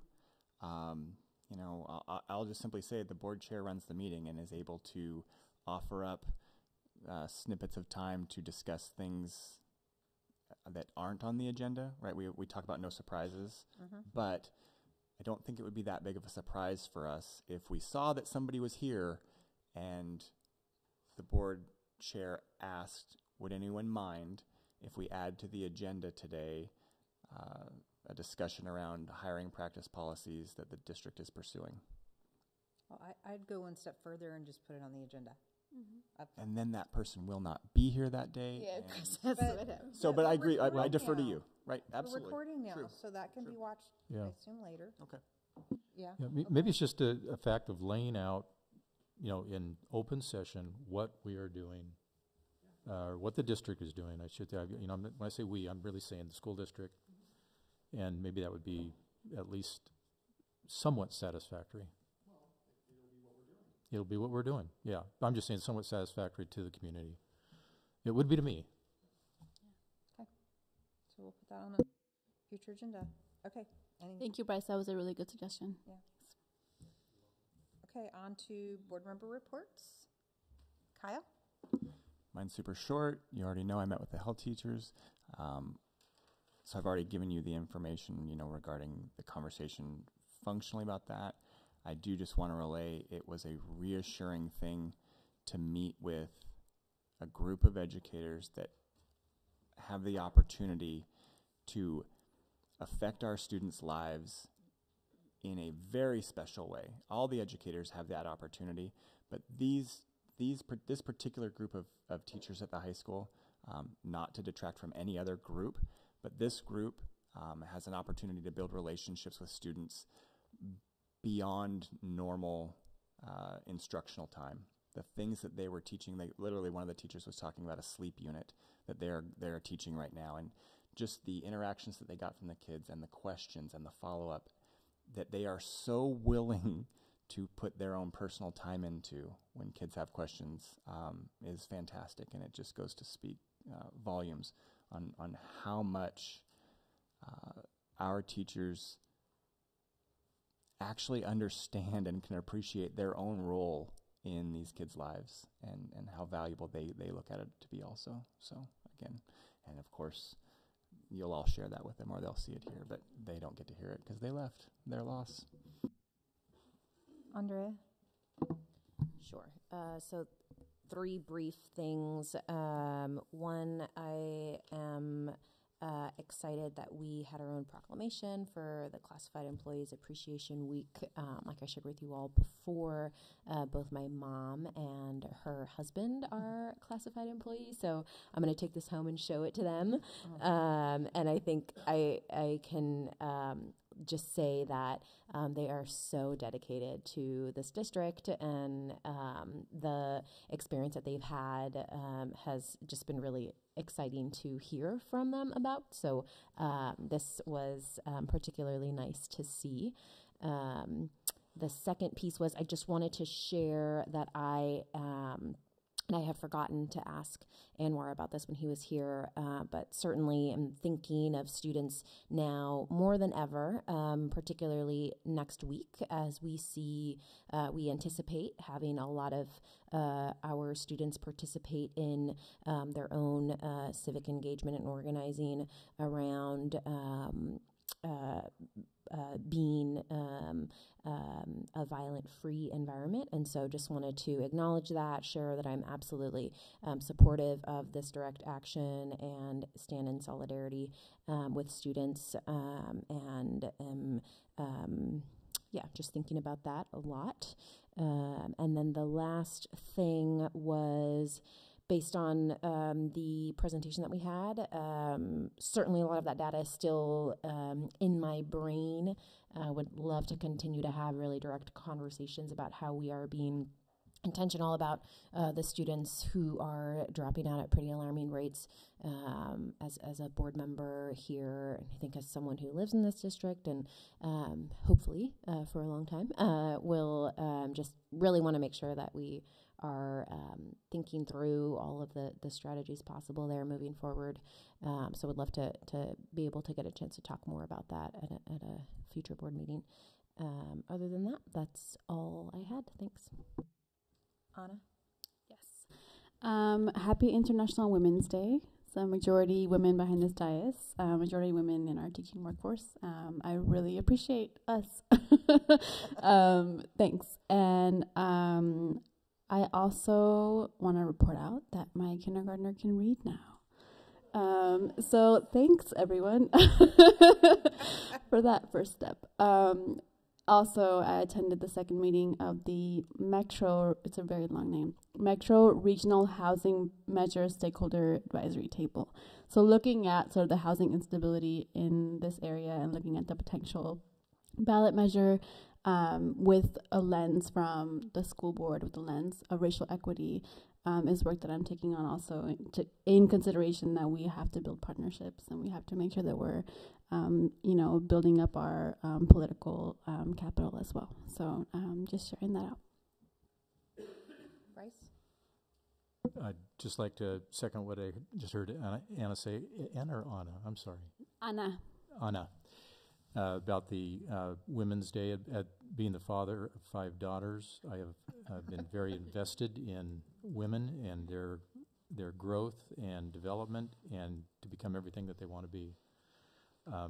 In the absence of any other report, that's all I have to say. Go women. Frida? Just a couple things. As Linda Vansel mentioned, I attended the business CTE meeting breakfast yesterday morning. And you should try to attend it. If anything, you get a wonderful breakfast done by our culinary group. They do an outstanding job. But it was interesting to see the different businesses there and getting involved and signing up to do different things, whether it's donations or volunteers and whatnot.